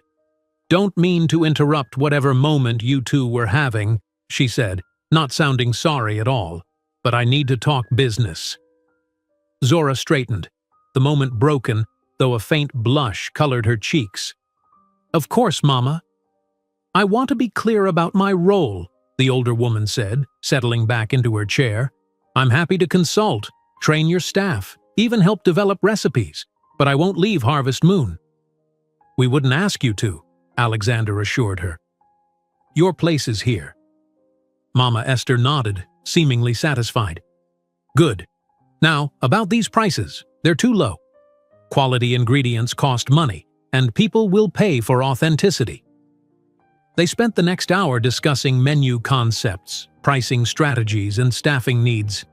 Alexander was impressed by the detailed thought both women had put into the project. This wasn't just a dream for Zora anymore. It was becoming a concrete business plan. When Mama Esther finally excused herself to oversee dinner preparations, Alexander and Zora remained at the table, their conversation shifting to more personal topics. I looked into your background, Zora admitted suddenly, after the fundraiser. Alexander tensed, unsure what she might have discovered. Oh? Nothing invasive, she clarified. Just public information. Your company, your philanthropic work. She hesitated. And your dating history. Alexander winced internally. The tabloids had documented his relationships with various models and socialites over the years, none lasting more than a few months. Not exactly flattering research, he acknowledged. No, Zora agreed, her expression unreadable. It made me wonder why you're really interested in this partnership. In me. The directness of her question caught Alexander off guard. The honest answer, that it had begun as a bet but had evolved into genuine interest, was impossible to give. You're different, he said finally, echoing what he'd told Marissa earlier. You care about things beyond status and money. Your passion for this project, for your community, it's refreshing. Zora studied him, searching for sincerity. And that's enough to invest millions in a restaurant concept from a waitress with a failed business in her past? You're not just a waitress, Alexander said firmly. You're a Howard graduate with business acumen, community connections, and a vision that has real potential. Your past experience, painful as it was, only adds to your knowledge base. Something in his earnestness seemed to reach her. Zora's expression softened, and she reached across the table to cover his hand with hers, the first time she'd initiated physical contact beyond the brief kiss on his cheek after the fundraiser. Thank you for believing in me, she said quietly. Not many would, after what happened with James. Alexander turned his hand to clasp hers, savoring the connection. James was a fool who saw only money. I see you. The words hung between them, weighted with meaning neither was quite ready to acknowledge. Zora withdrew her hand slowly, but the energy between them remained, a tangible thing. We should go look at the property, she suggested, gathering her papers. If it's as perfect as it seems, I don't want to lose it. They walked to Alexander's waiting car, their shoulders occasionally brushing, the evening air warm with early summer. James raised an eyebrow at Alexander in the rearview mirror but said nothing as they headed toward Fulton Market. The property looked even better in the golden evening light, the large windows reflecting the sunset. Alexander watched Zora as she explored the space, noting how she moved with purpose, already envisioning what could be. The kitchen would be here, she said, gesturing to the back area. Open concept, so diners can see the training happening. The community table would run through the center, bringing everyone together regardless of whether they're paying full price or using the sliding scale. What about there? Alexander pointed to a loft area overlooking the main floor. Private dining that could double as a classroom for cooking lessons? Zora's face lit up. Exactly, and we could display work from local artists, maybe have live music on weekends. As they walked the space together, their vision for the restaurant becoming more concrete with each step, Alexander felt something shift within him. This wasn't just about winning a bet anymore, not even close. It was about creating something meaningful with this extraordinary woman who had somehow worked her way past his carefully constructed defenses. I want to make an offer, Zora said decisively as they completed their tour. This is it, Alex. This is where we build our dream. Our dream. The words warmed him in a way no business deal ever had. "I'll call the agent tonight," he promised. Outside, as dusk settled over the city, they stood close, neither quite ready to end the evening. In the dimming light, Zora's face was softer, the professional mask she usually wore falling away to reveal the woman beneath. "Thank you," she said simply, "for making this possible." "We're partners," Alexander replied, the word feeling inadequate for what was developing between them. "This is just the beginning." Zora nodded, a small smile playing on her lips. Then, with a boldness that surprised him, she rose on tiptoes and kissed him. Not on the cheek this time, but softly on the lips. It was brief, almost chaste, but it sent electricity coursing through Alexander's veins. Before he could respond, she stepped back, her expression a mix of surprise at her own action and something deeper, more complex. "Good night, Alex," she said, her voice slightly breathless. As he watched her walk to the L station, refusing his offer of a ride with a gentle shake of her head, Alexander touched his lips, still feeling the impression of hers. His phone buzzed, Victor, no doubt, demanding an update. But for once, Alexander didn't care about the bet or the money or what Victor thought. All that mattered was that Zora Johnson had kissed him, and it had felt more significant than any relationship he'd had in years. The bet might have brought them together, but something far more powerful was keeping them that way. And for the first time, Alexander allowed himself to acknowledge what that something might be. The weeks following their kiss blurred together in a whirlwind of activity. The offer on the Fulton Market property was accepted, contracts were signed, and renovation plans drawn up. Alexander and Zora spent nearly every evening together, their partnership evolving in ways that transcended business. They hadn't discussed the kiss, but something had fundamentally changed between them. The professional boundaries Zora had so carefully maintained began to soften. Their conversations lingered longer, their touches became more frequent, a hand on an arm while reviewing plans, shoulders pressed together as they studied menu concepts, fingers brushing when passing documents. For Alexander, these small intimacies meant more than the physical relationships he'd had in the past. There was an authenticity to his connection with Zora that made everything feel new, significant. But as his feelings deepened, so did his guilt about the bet. Victor's inquiries grew more frequent, more pointed, and increasingly difficult to deflect. "We're meeting for drinks tonight," Victor announced, cornering Alexander after a board meeting. "Non-negotiable. The guys want to know why they haven't met the famous Zora yet." "We're busy," Alexander replied tersely. "The restaurant opens in 2 months." "Exactly my point," Victor countered. 6 months was the time frame. "You're running out of runway, my friend." The reminder of the deadline sent a spike of anxiety through Alexander. Not because he feared losing the money. 10 million was insignificant compared to what he stood to lose if Zora discovered the truth, but because he was increasingly uncertain about the end game. What happened when the 6 months were up? What happened if Zora did fall in love with him, expressed that love, and the bet was technically won? The questions haunted him as he made his way to the restaurant site, where Zora was overseeing the installation of kitchen equipment. She'd taken a leave of absence from the elite to focus on the project, throwing herself into every aspect with characteristic dedication. When Alexander arrived, she was deep in conversation with the head chef they'd hired, a talented woman from the South Side who had trained at the Culinary Institute of America before returning to Chicago to raise her family. Zora had been adamant about hiring staff from the community whenever possible, creating the opportunities she'd always envisioned. She looked up when Alexander entered, her face lighting up in a way that made his heart race. "Perfect timing. Chef Maya was just walking me through her suggestions for the seasonal menu rotation." Alexander greeted them both, noting the natural authority Zora had developed as the project progressed. Gone was the cautious waitress, replaced by a confident restaurateur who commanded respect from contractors, staff, and suppliers alike. "The place is really coming together," he observed, taking in the newly installed lighting fixtures that cast a warm glow over the space. The community table, a massive piece crafted from reclaimed wood, dominated the center of the room, while the open kitchen gleamed with top-of-the-line equipment. "Thanks to you," Zora said, after Chef Maya excused herself to continue inventory.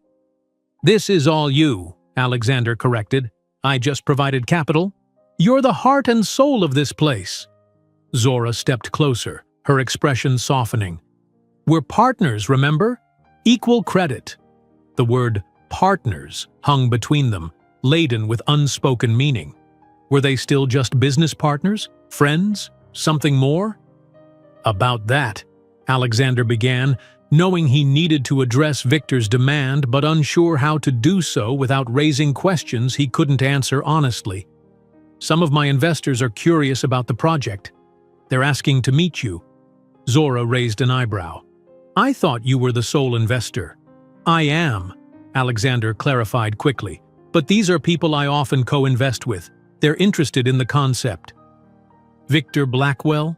Zora asked, surprising him with her knowledge. "I looked him up after you mentioned him.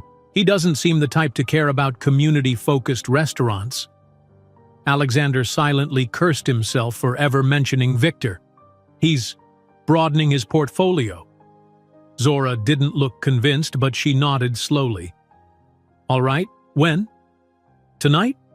Drinks at the aviary." It was a high-end cocktail lounge, the kind of place Alexander frequented with his usual crowd but worlds away from Harvest Moon or the community center. Zora hesitated. "I'm not dressed for that." She gestured to her jeans and simple blouse, now slightly dusty from the construction site. "You look beautiful," Alexander said automatically and meant it. "But we could stop by your place if you want to change." It was a casual suggestion, but he realized immediately its implications. In all their time together, Zora had never invited him to her home. It remained her private domain, a boundary he'd respected without question. To his surprise, Zora considered it for a moment, then nodded. "Okay, but just so I can change, no house tour." "Of course," Alexander agreed, trying to hide his shock. They finished reviewing the day's progress, then headed out together in Alexander's car. Zora directed James to a modest apartment building in Bronzeville, brick with a well-maintained entrance, but nothing luxurious. "Wait here," she instructed, but then paused. "Actually, you can come up, just for a minute." Alexander followed her into the building, noting the clean but worn hallways, the faint smell of cooking from neighboring apartments, the sounds of life behind closed doors, so different from the sterile silence of his own luxury high-rise. Zora's apartment was on the 3rd floor, a one-bedroom with simple furnishings but touches that made it distinctly hers. Bookshelves overflowing with literature and cookbooks, plants flourishing on every available surface, framed photographs of her mother and the community center family. "It's not much," she said, watching his reaction carefully. "It's perfect," Alexander replied honestly. "It's so you." She smiled, pleased by his response. "Make yourself comfortable. I'll be quick." While Zora changed in the bedroom, Alexander examined the photographs more closely. Zora as a child with a woman who shared her smile, her mother, he presumed. Zora in cap and gown at her Howard graduation, Zora with Mama Esther and the Harvest Moon staff. Each image revealed another piece of her story, another facet of the woman he was increasingly certain he was falling in love with. One photograph in particular caught his eye. Zora standing proudly in front of a small storefront, holding a set of keys. The sign above the door was partially visible. Soul. "That was my cafe," Zora said quietly, having emerged from the bedroom without him noticing. "Soul nourishment. Before James took everything." She'd changed into a simple black dress that hugged her curves without being overtly sexy, paired with heeled boots and a colorful scarf that added a touch of personality. Her hair was down, framing her face in soft coils. "You look amazing," Alexander said, momentarily distracted from the photograph. "Thanks," she replied, then nodded toward the picture. "That was 3 days before I met James. I was so proud, so excited. I thought I'd finally achieved my dream." The sadness in her voice made Alexander's chest ache. Without thinking, he reached for her hand. "You're achieving it now, and no one can take it away this time." Zora looked up at him, vulnerability clear in her amber eyes. "Promise?" It was a loaded question, one that struck at the heart of his deception. Could he promise not to hurt her when their entire relationship was founded on a lie? "I promise to do everything in my power to protect your dream," he said carefully. It wasn't quite what she'd asked, but it was the truest answer he could give. Zora seemed to accept this, squeezing his hand before releasing it. "We should go. Your investors are waiting." The aviary was crowded when they arrived, the city's elite sipping elaborate cocktails in the sleek, modern space. Victor had reserved a private area in the back, where he sat with 2 other men from the original dinner at the elite. Alexander felt Zora tense beside him as they approached. He placed a reassuring hand on the small of her back, leaning close to whisper, "Just an hour. Then we can leave." Victor rose as they approached, his smile predatory as he took in Zora. "The famous Ms. Johnson. We finally meet."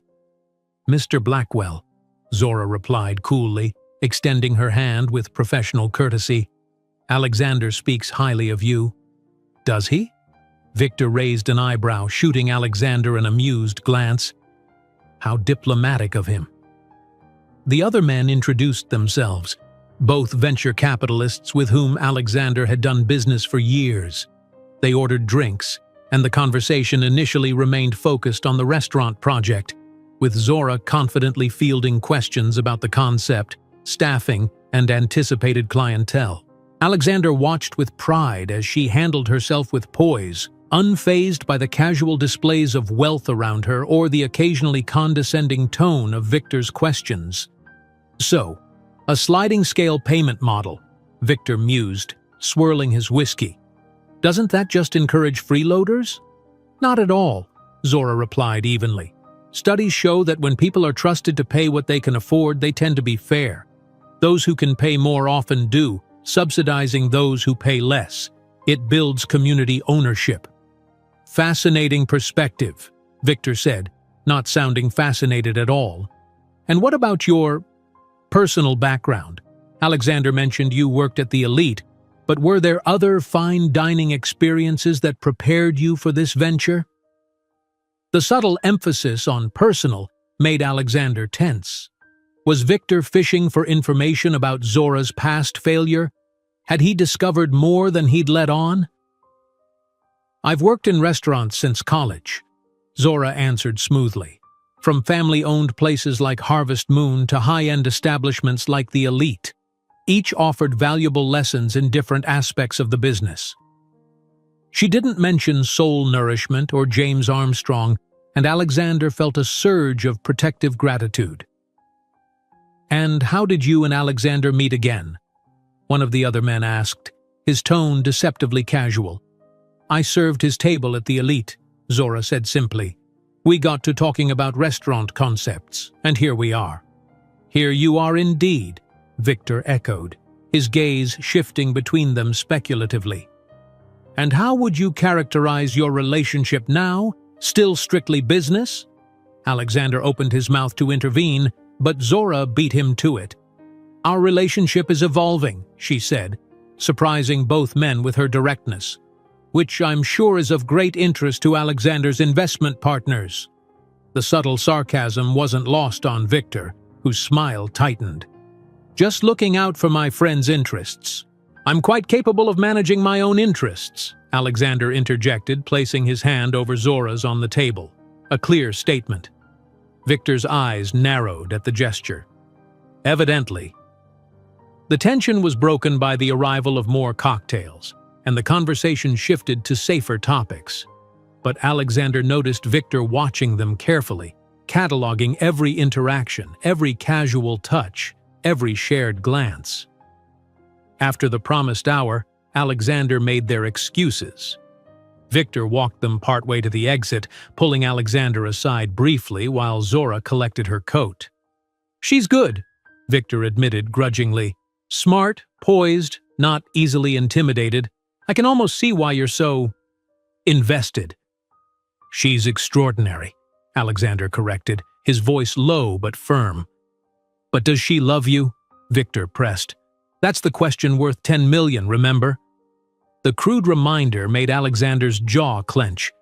This isn't about the money anymore. Victor studied him, realization dawning. Well, the great Alexander Montgomery actually falling for the target. How deliciously ironic. "Don't call her that," Alexander snapped, his patience evaporating. "Touched a nerve, have I?" Victor smirked. "Just remember, the clock is ticking. 2 months left, and if she hasn't said those 3 little words by then, you lose.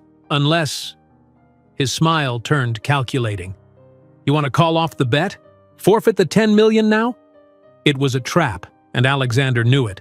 Calling off the bet would mean admitting defeat, satisfying Victor's competitive nature while still leaving Zora in the dark about the whole sordid arrangement. "The bet stands," Alexander said finally, hating himself for it but seeing no clean way out. "Thought so." Victor nodded, satisfied. "Good luck, old friend. You're going to need it." As Alexander rejoined Zora, he felt the weight of his deception like a physical burden. She smiled up at him, trusting and warm, unaware of the conversation that had just transpired. "Ready to go?" she asked. "More than ready," he replied, guiding her out into the night air away from Victor and the reminder of his betrayal. In the car, Zora was quiet, thoughtful. Finally, she said, "Your friends aren't what I expected." "They're business associates," Alexander corrected. "There's a difference." She studied him in the darkness, her face illuminated by passing streetlights. "Do you have actual friends, Alex? People who know the real you?" The question caught him off guard with its insight and gentle concern. "Not many," he admitted. "Maybe none. Until you." The simple honesty of his answer seemed to touch her. Zora reached for his hand, interlacing their fingers. "I'm glad you let me see the real Alexander Montgomery." The irony of her words twisted in his gut. She didn't know the real him. Not completely. Not the part that had made a callous bet about her affections. But as they rode in silence, hands joined in the darkness, Alexander realized he was finally beginning to know the real himself. And that person was increasingly at odds with the man who had agreed to Victor's wager all those weeks ago. "Tomorrow's the big day," Zora said, her voice a mix of excitement and anxiety as they stood in the nearly completed restaurant. "I can hardly believe it's real." Alexander watched her as she moved through the space, making final adjustments to table settings and checking that everything was perfect for the soft opening. The past 2 months had transformed not only the industrial building into an inviting restaurant, but also their relationship into something he'd never experienced before. Something genuine and deep. "It's real," he assured her, coming to stand beside her at the community table. "And it's going to be extraordinary." Zora turned to him, eyes bright with unshed tears. "I couldn't have done this without you." "That's not true," Alexander said, taking her hands in his. "You had the vision, the expertise, the passion. I just provided resources." She shook her head. "It's more than that. You believed in me when I didn't believe in myself. After James, I was too afraid to try again. You changed that." The mention of James Armstrong sent a pang of guilt through Alexander. Following Victor's revelation, he'd quietly hired investigators to track down the con man in Mexico. They'd located him living comfortably in Puerto Vallarta, just as Victor had said. Alexander had been tempted, sorely tempted, to pursue legal action, to recover Zora's money and expose Armstrong's fraud. But he hadn't.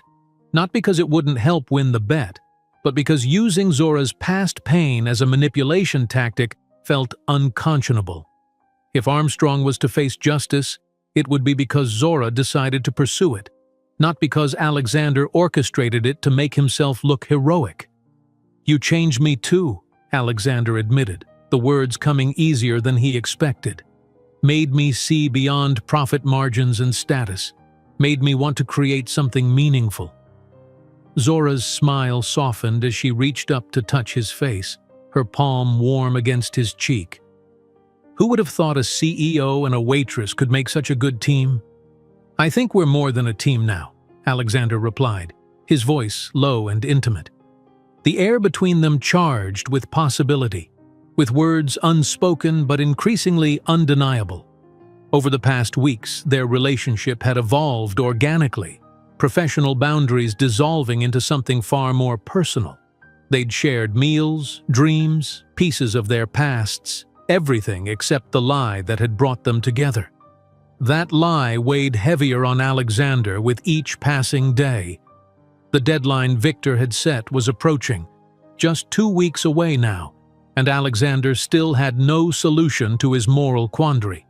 How could he tell Zora the truth without destroying everything they'd built? How could he not tell her and still claim to care for her? Before he could speak, the door opened and Mama Esther entered, carrying a large basket covered with a cloth. "Still working? It's past midnight, children." The moment broken, Zora stepped back, though her eyes lingered on Alexander's face. "Final preparations. Everything has to be perfect." "Nothing is ever perfect," Mama Esther said wisely, setting her basket on the counter. "But this comes close. You've built something beautiful here, both of you." Alexander felt both pride and shame at her words. He had helped build something beautiful, but on a foundation that threatened to crumble beneath them. "I brought the special hot sauce for tomorrow," Mama Esther continued, unaware of his inner turmoil. "And some of my cornbread for you two. Can't think straight on empty stomachs." They sat together at the community table, sharing Mama Esther's cornbread and discussing last-minute details for the opening.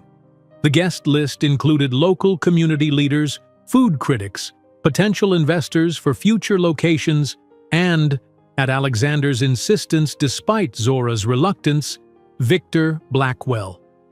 "I still don't understand why he needs to be here," Zora said after Mama Esther left, her expression clouding. "He obviously doesn't care about our mission." Alexander sighed, running a hand through his hair.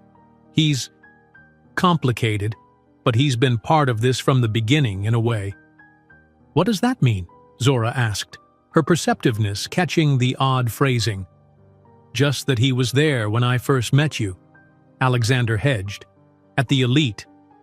Zora studied him, and for a moment Alexander feared she'd push further, but she simply nodded, accepting his explanation. "Well, it's your guest list too. I just hope he doesn't make anyone uncomfortable with his Wall Street attitude." "I'll keep him in line," Alexander promised, relieved at the temporary reprieve from his conscience. After locking up, they walked together toward where James was waiting with the car. The summer night was warm, the streets still lively with people enjoying the weather. Zora had grown comfortable enough to accept rides from Alexander now, though she still maintained some boundaries, declining invitations to his penthouse, for instance, while increasingly welcoming him into her more modest home. "Stay with me tonight," she said suddenly, breaking their companionable silence. "It's late, and we have to be back early tomorrow. My place is closer." Alexander glanced at her, surprised by the invitation. They had shared kisses, increasingly passionate ones, but had yet to cross the final physical threshold in their relationship. Each time they'd approached it, Zora had pulled back, not quite ready to be fully vulnerable.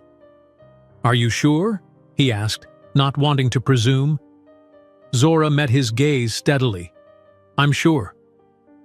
Alexander instructed James to drop them at Zora's apartment and take the rest of the night off. The driver's knowing smile earned him a mock-stern look from his employer. In Zora's apartment, the air was thick with anticipation. They moved around each other with a new awareness, the pretense of just being business partners long abandoned. "Wine?" Zora offered, her voice slightly higher than usual. "Please," Alexander replied, removing his jacket and draping it over a chair. She poured 2 glasses of red wine, her hands steady despite the nervous energy he could sense in her. When she handed him his glass, their fingers brushed deliberately, the simple contact sending electricity through him. "To tomorrow," she said, raising her glass. "To us," Alexander countered softly. They drank, eyes locked over the rims of their glasses. When Zora set hers down, she moved closer, eliminating the careful distance she'd always maintained between them. "I never expected you," she said quietly. "Never expected any of this." "Neither did I," Alexander admitted, setting his own glass aside. "You've turned my world upside down, Zora Johnson." She smiled, a slow, warm curve of her lips that made his heart race. "In a good way, I hope." "The best way." He leaned down as she reached up, their lips meeting in what began as a gentle kiss, but quickly deepened into something more urgent, more needful. Alexander's arms encircled her waist, drawing her closer as her hands slid up to his shoulders, his neck into his hair. When they broke apart, both slightly breathless, Zora took his hand and led him toward her bedroom. No words were necessary. The decision had been made. In the soft darkness of her room, they undressed each other slowly, reverently.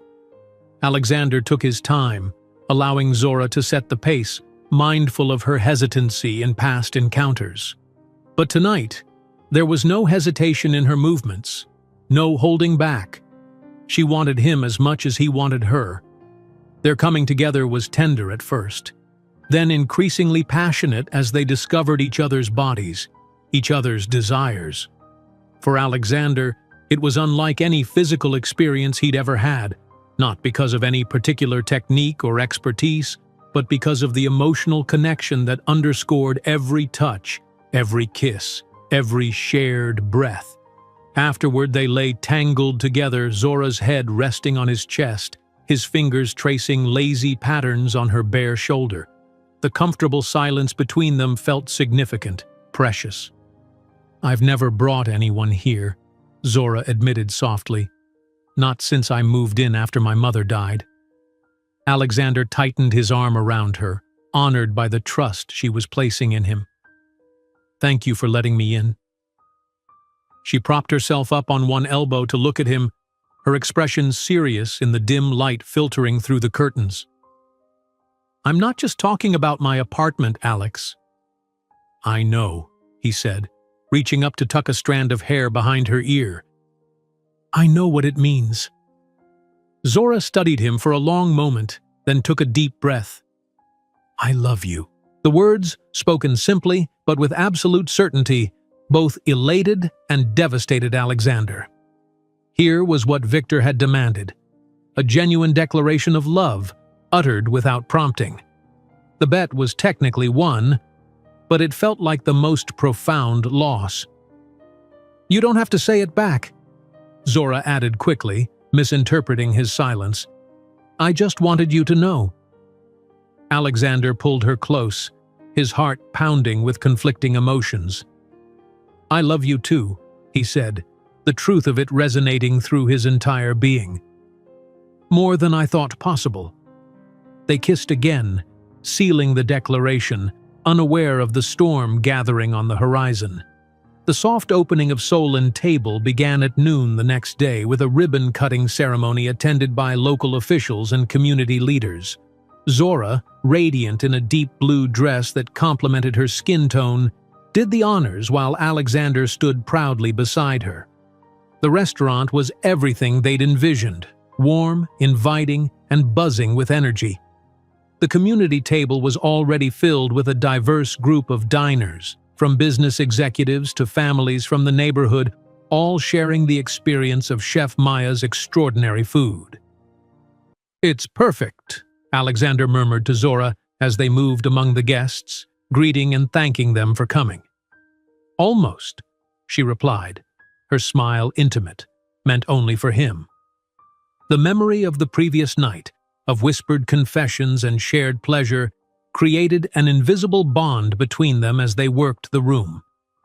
Victor arrived fashionably late, accompanied by two of the other men who had been present at the original dinner at the Elite. Alexander felt a surge of anxiety at their appearance, but masked it with a professional smile. "Impressive," Victor commented, surveying the packed restaurant. "You've actually pulled it off." "Did you doubt we would?" Zora asked, her tone pleasant but with an underlying edge. Victor's smile was calculating as his gaze shifted between them. "Let's just say I had questions about the sustainability of the partnership." Alexander stepped slightly closer to Zora, a subtle but clear statement. "The partnership is stronger than ever." "So I see," Victor replied meaningfully. "Might we have a word in private, Alex? Partner to partner?" Before Alexander could refuse, Victor had already moved toward the small private dining area, clearly expecting to be followed. With a reassuring glance at Zora, Alexander reluctantly excused himself. "What do you want, Victor?" he asked once they were alone. "To congratulate you," Victor said, his smile not reaching his eyes. "My sources tell me there was a rather significant development last night. A certain three-word phrase was exchanged." Alexander stiffened. "You had me followed?" "Please," Victor scoffed. "Give me some credit. The building superintendent in Zora's apartment is an old business associate. He mentioned you didn't leave last night." He raised an eyebrow suggestively. "Combine that with the way you two are looking at each other today, and it doesn't take a genius to connect the dots." "This conversation is over," Alexander said, turning to leave. "Not quite," Victor countered, his voice hardening. "The bet's been won, technically, but I wonder if you've considered what happens next, when she inevitably discovers the truth?" Alexander faced him, anger building. "There's nothing to discover." "No?" Victor's smile turned predatory. "So Zora knows that your entire relationship began as a wager? That you pursued her because I bet you $10 million you couldn't make her fall in love with you?" "Keep your voice down," Alexander hissed, glancing toward the door. "Touched a nerve?" Victor asked. "Here's what I think. You're in too deep. You actually fell for her, and now you're terrified she'll find out the truth." "You know nothing about my feelings for Zora," Alexander said, his voice low and dangerous. "Maybe not," Victor conceded. "But I know this. Secrets have a way of coming out, especially in our circle. And when this one does—" He left the sentence unfinished, the threat implicit. "Is that blackmail, Victor?" Alexander asked, his hands clenching into fists. "Call it friendly advice," Victor replied smoothly. "Take the win, collect your $10 million, and walk away before she gets hurt worse than she would now." "Get out," Alexander said, his control slipping. "Get out now." Victor shrugged, unperturbed by Alexander's anger. "Your call. But remember, the truth always surfaces eventually. Better she hear it from you than someone else." As Victor sauntered away, rejoining his companions at their table, Alexander remained frozen, Victor's words echoing in his mind. The choice before him was clear, but impossible. Continue living the lie and risk devastating Zora when the truth inevitably emerged, or confess everything now and almost certainly lose her. Either way, Alexander realized with sickening clarity he stood to lose far more than $10 million. He stood to lose the woman he loved, the woman who had, against all odds, helped him discover his better self. 3 weeks after opening, Soul & Table had become Chicago's most talked-about restaurant. The innovative concept, combining excellent food with a mission to serve the community, had captured attention beyond even Alexander's expectations. Food critics raved, celebrities requested tables, and most importantly, to Zora, neighborhood residents filled the community table daily, some paying full price, others what they could afford. But while the restaurant thrived, Alexander was drowning in guilt. Every morning he woke beside Zora in either her apartment or his penthouse, watching her peaceful sleep and wrestling with the same impossible choice. Tell her the truth and lose her, or continue the lie and betray her trust even more deeply. The deadline Victor had imposed had come and gone. The bet was technically won. Zora had said she loved him, without prompting, and clearly meant it. The $10 million was his. Yet Alexander hadn't contacted Victor to collect, hadn't acknowledged the win in any way. His avoidance strategy was working, until Victor cornered him at his office one afternoon, barging past Marissa with typical entitlement. "Time to pay up," Victor announced, dropping into a chair across from Alexander's desk. Alexander didn't look up from his laptop. "I'm busy, Victor." "Too busy to collect $10 million? That's not like you." Victor leaned forward, studying Alexander with calculating eyes. "Unless you've developed a conscience. How inconvenient." Alexander finally met his gaze. "The money doesn't matter." "Maybe not to you," Victor replied, "but the terms of our agreement were clear. She said she loves you, you won, we pay. Unless—" his eyes narrowed, "you're planning to tell her." The possibility had consumed Alexander's thoughts for weeks. Each time he resolved to confess, he'd look at Zora, her eyes alight with passion for their shared project, her smile when she spoke of their future plans, and the words would die in his throat. "My relationship with Zora is none of your business anymore," Alexander said, his voice tight with restrained anger. "The bet is over." Victor's laugh was sharp and humorless. "That's not how this works. We had a deal, backed by legally binding NDAs. You collect your winnings, we all move on. And if I don't want the money? Irrelevant." Victor waved dismissively. "The point was never the money. It was the game. You won, we lost. That's the story. What happens with the waitress afterward is your concern." "Her name is Zora," Alexander said, his patience fraying, "and she deserves better than to be collateral damage in our sick game."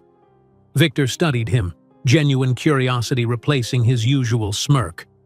"You really do love her, don't you? The great Alexander Montgomery, brought low by a waitress from the South Side." "There's nothing low about loving Zora," Alexander countered. "If anything, she's elevated me, made me see how empty my life was before." "How poetic," Victor mocked, though something like discomfort flickered in his eyes. "But it doesn't change the facts. The bet happened. You pursued her because of it, and sooner or later, she'll find out." "Not from me," Alexander said firmly, "and not from you, unless you want a lawsuit for violating the NDA." Victor rose, straightening his Italian suit. "I don't need to tell her. These things have a way of revealing themselves. Secrets always surface, Alex. Always. Better prepare yourself for when this one does." After Victor left, Alexander sat motionless, a cold dread settling in his stomach. Victor was right. Secrets had a way of emerging at the worst possible moment, and this particular secret could destroy everything he and Zora had built together. He had to tell her. Today. Before someone else did. His resolution lasted until he arrived at the restaurant that evening and saw Zora in her element, moving confidently among tables, greeting regulars by name, checking in with the kitchen staff. She'd never looked more beautiful, more fulfilled. When she spotted him, her face lit up with a smile that made his heart ache. "There you are. I was just about to call. We got the feature in Chicago Magazine. They're calling us revolutionary and the future of ethical dining. Can you believe it?" Alexander returned her smile, though it didn't reach his eyes. "That's incredible. You deserve every accolade." "We deserve it," she corrected, rising on tiptoes to kiss him briefly.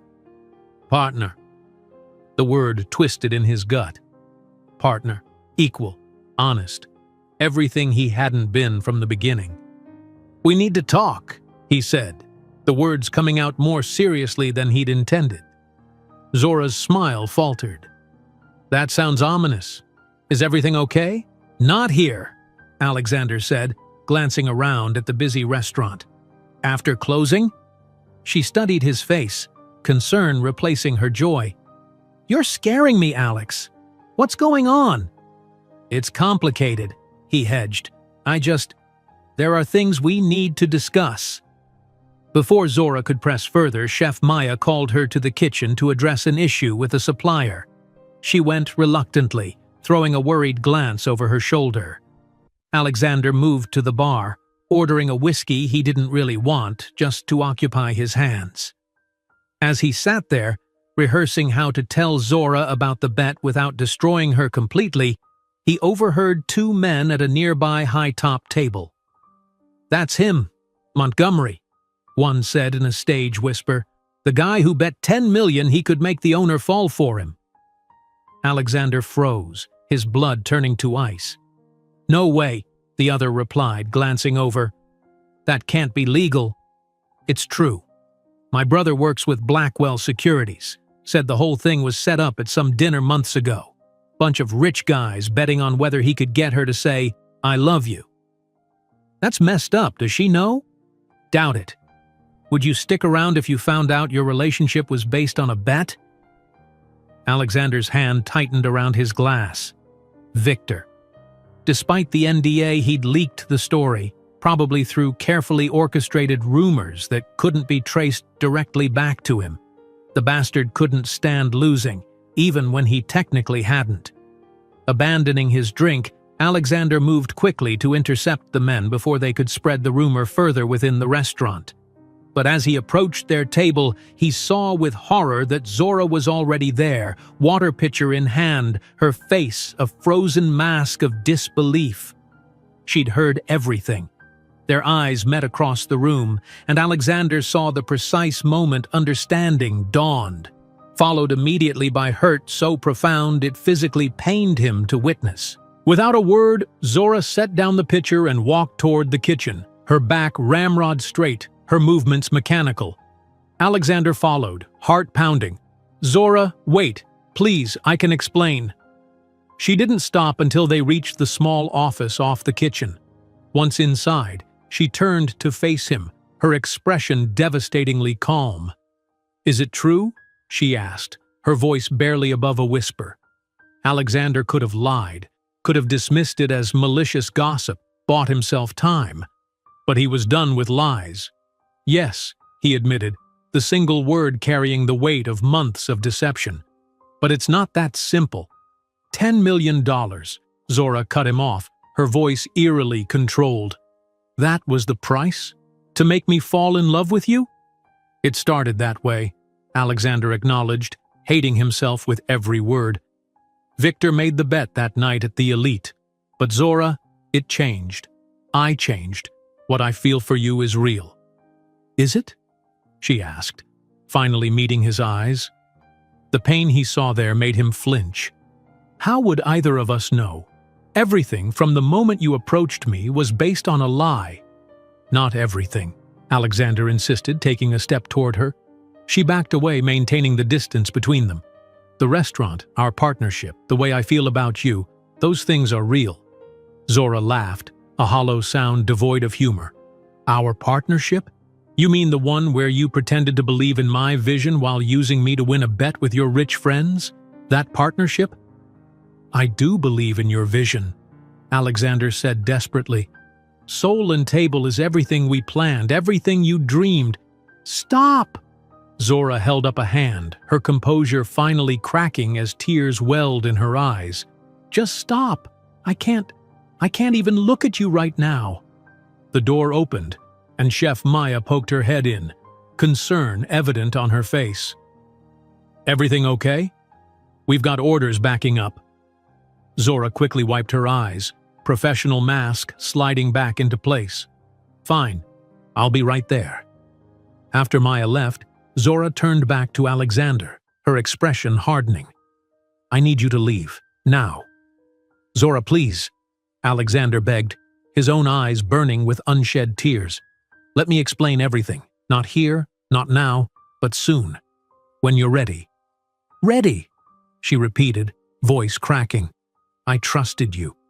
After everything with James, I swore I'd never be that vulnerable again. But you were so patient, so seemingly genuine. I thought you were different." She shook her head, a tear finally escaping down her cheek. "Turns out you're worse. At least James was honest about being in it for the money." Each word was a knife to Alexander's heart, made worse by the knowledge that he deserved every cut. "What I feel for you is real," he said again, the only truth he had left to offer. "It doesn't matter," Zora replied, wiping away the tear with an angry gesture. "Whatever you feel or think you feel, it's tainted, built on manipulation and lies." She took a deep breath, visibly pulling herself together. "I have a restaurant to run, please leave." "What about Soul and Table?" Alexander asked, grasping at straws. "We're partners, legally and financially." "Oh, I'm aware," Zora replied, bitterness seeping into her tone. "I've learned my lesson about business partnerships. We'll figure out the legal details later through lawyers. For now, I need you gone." Alexander knew he should respect her wishes, give her space, but the thought of walking away, of leaving things like this, was unbearable. "Zora, I love you. That wasn't part of the bet. That's real." For a moment something flickered in her eyes. Pain, longing, confusion, but it quickly hardened back into resolve.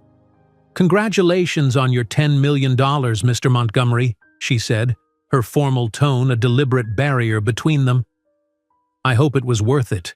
With that, she walked past him, back into the kitchen, back to the restaurant they'd built together, the physical manifestation of a relationship now shattered beyond repair. Alexander stood alone in the small office, the weight of his choices crushing him. He'd finally found something real, something that mattered more than money or status or winning, and he'd destroyed it with his own hands. Outside, he paused at the bar to settle his untouched drink, aware of curious glances from the two men whose conversation had exposed him. They avoided his eyes, suddenly fascinated by their phones. News would spread quickly now, the story too juicy to contain. Billionaire CEO bets on making Waitress fall in love. Waitress discovers truth. It would be everywhere by morning.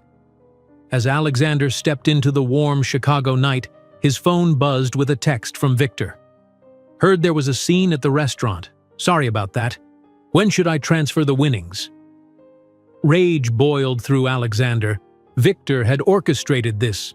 The accidental leak, the timing, all of it. Perhaps it was revenge for being ignored, for Alexander's refusal to acknowledge the bet's conclusion. Or perhaps Victor simply couldn't stand to see Alexander genuinely happy with someone who challenged the shallow values of their social circle. Regardless of Victor's motives, the damage was done.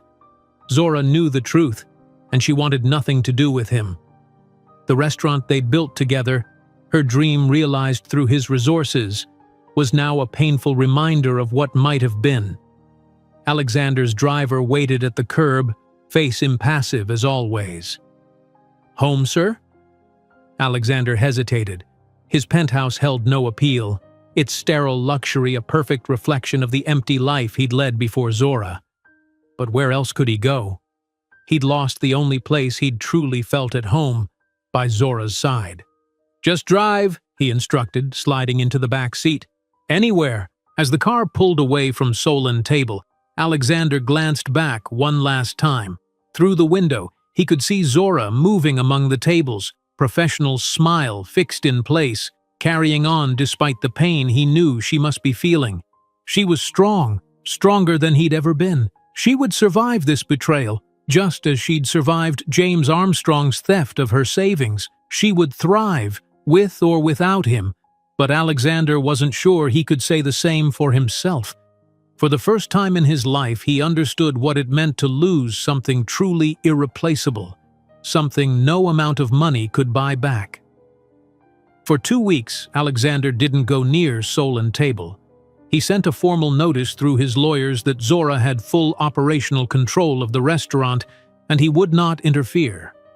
He stopped answering Victor's increasingly smug texts. He buried himself in work, spending 18-hour days at the office, as if spreadsheets and acquisition plans could fill the Zora-shaped hole in his life. But they couldn't. Nothing could. The story had broken exactly as he'd feared. "Billionaire's $1 million love bet," screamed the tabloid headlines. More reputable outlets couched it in classier terms, ethics questions raised by unusual restaurant partnership. But the damage was the same. Zora's private pain had become public spectacle, her successful restaurant overshadowed by its salacious origin story. Alexander had tried to reach her.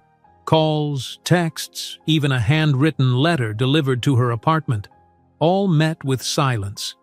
He'd respected her space, waiting for her anger to cool enough that she might be willing to hear him out.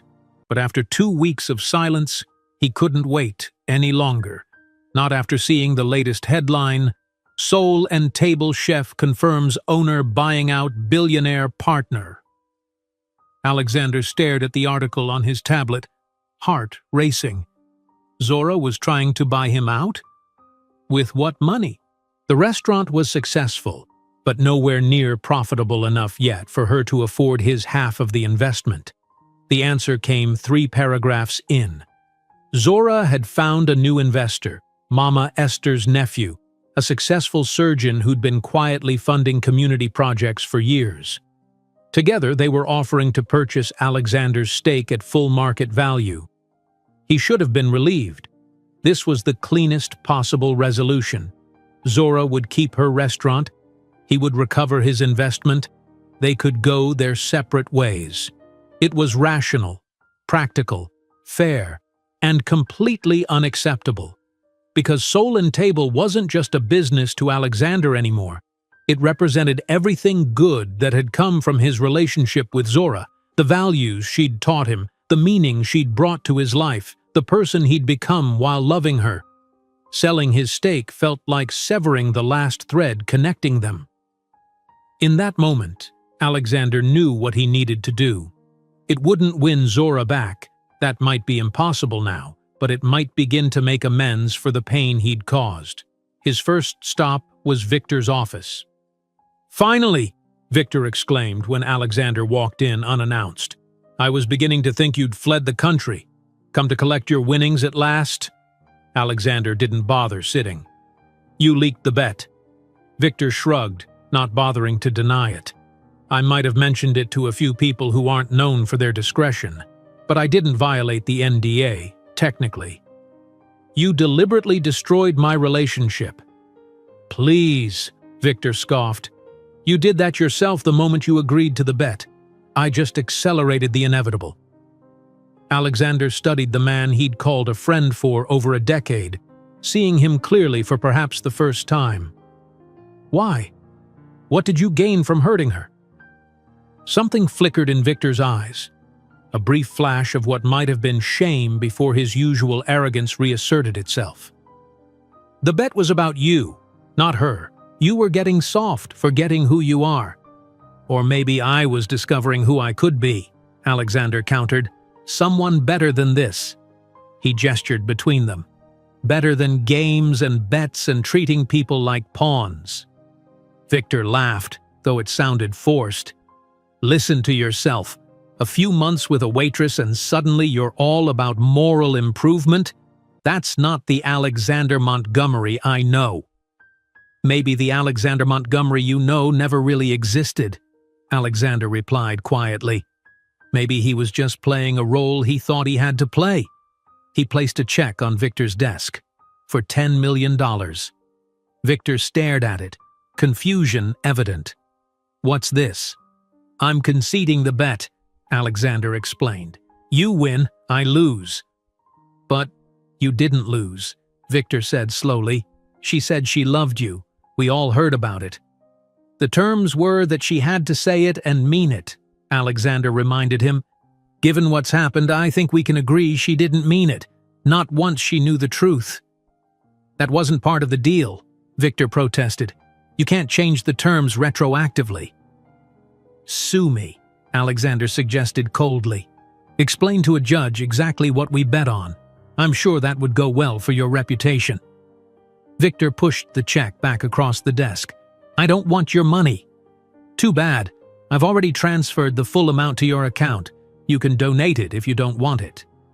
Alexander turned to leave, then paused. "This is the last time we'll speak, Victor. I've instructed my company to sever all business relationships with your firm. I suggest you find new social circles as well." "Over a woman?" Victor asked incredulously. "You're throwing away decades of connections over a waitress who already dumped you?" Alexander looked back at him with something like pity. "No, I'm throwing away decades of toxic connections because I finally recognize them for what they are. Zora just helped me see more clearly." As he walked out of Victor's office, Alexander felt lighter than he had in weeks. Cutting ties with Victor and the social circle he represented was long overdue, a necessary step toward becoming the person he wanted to be, whether Zora was in his life or not.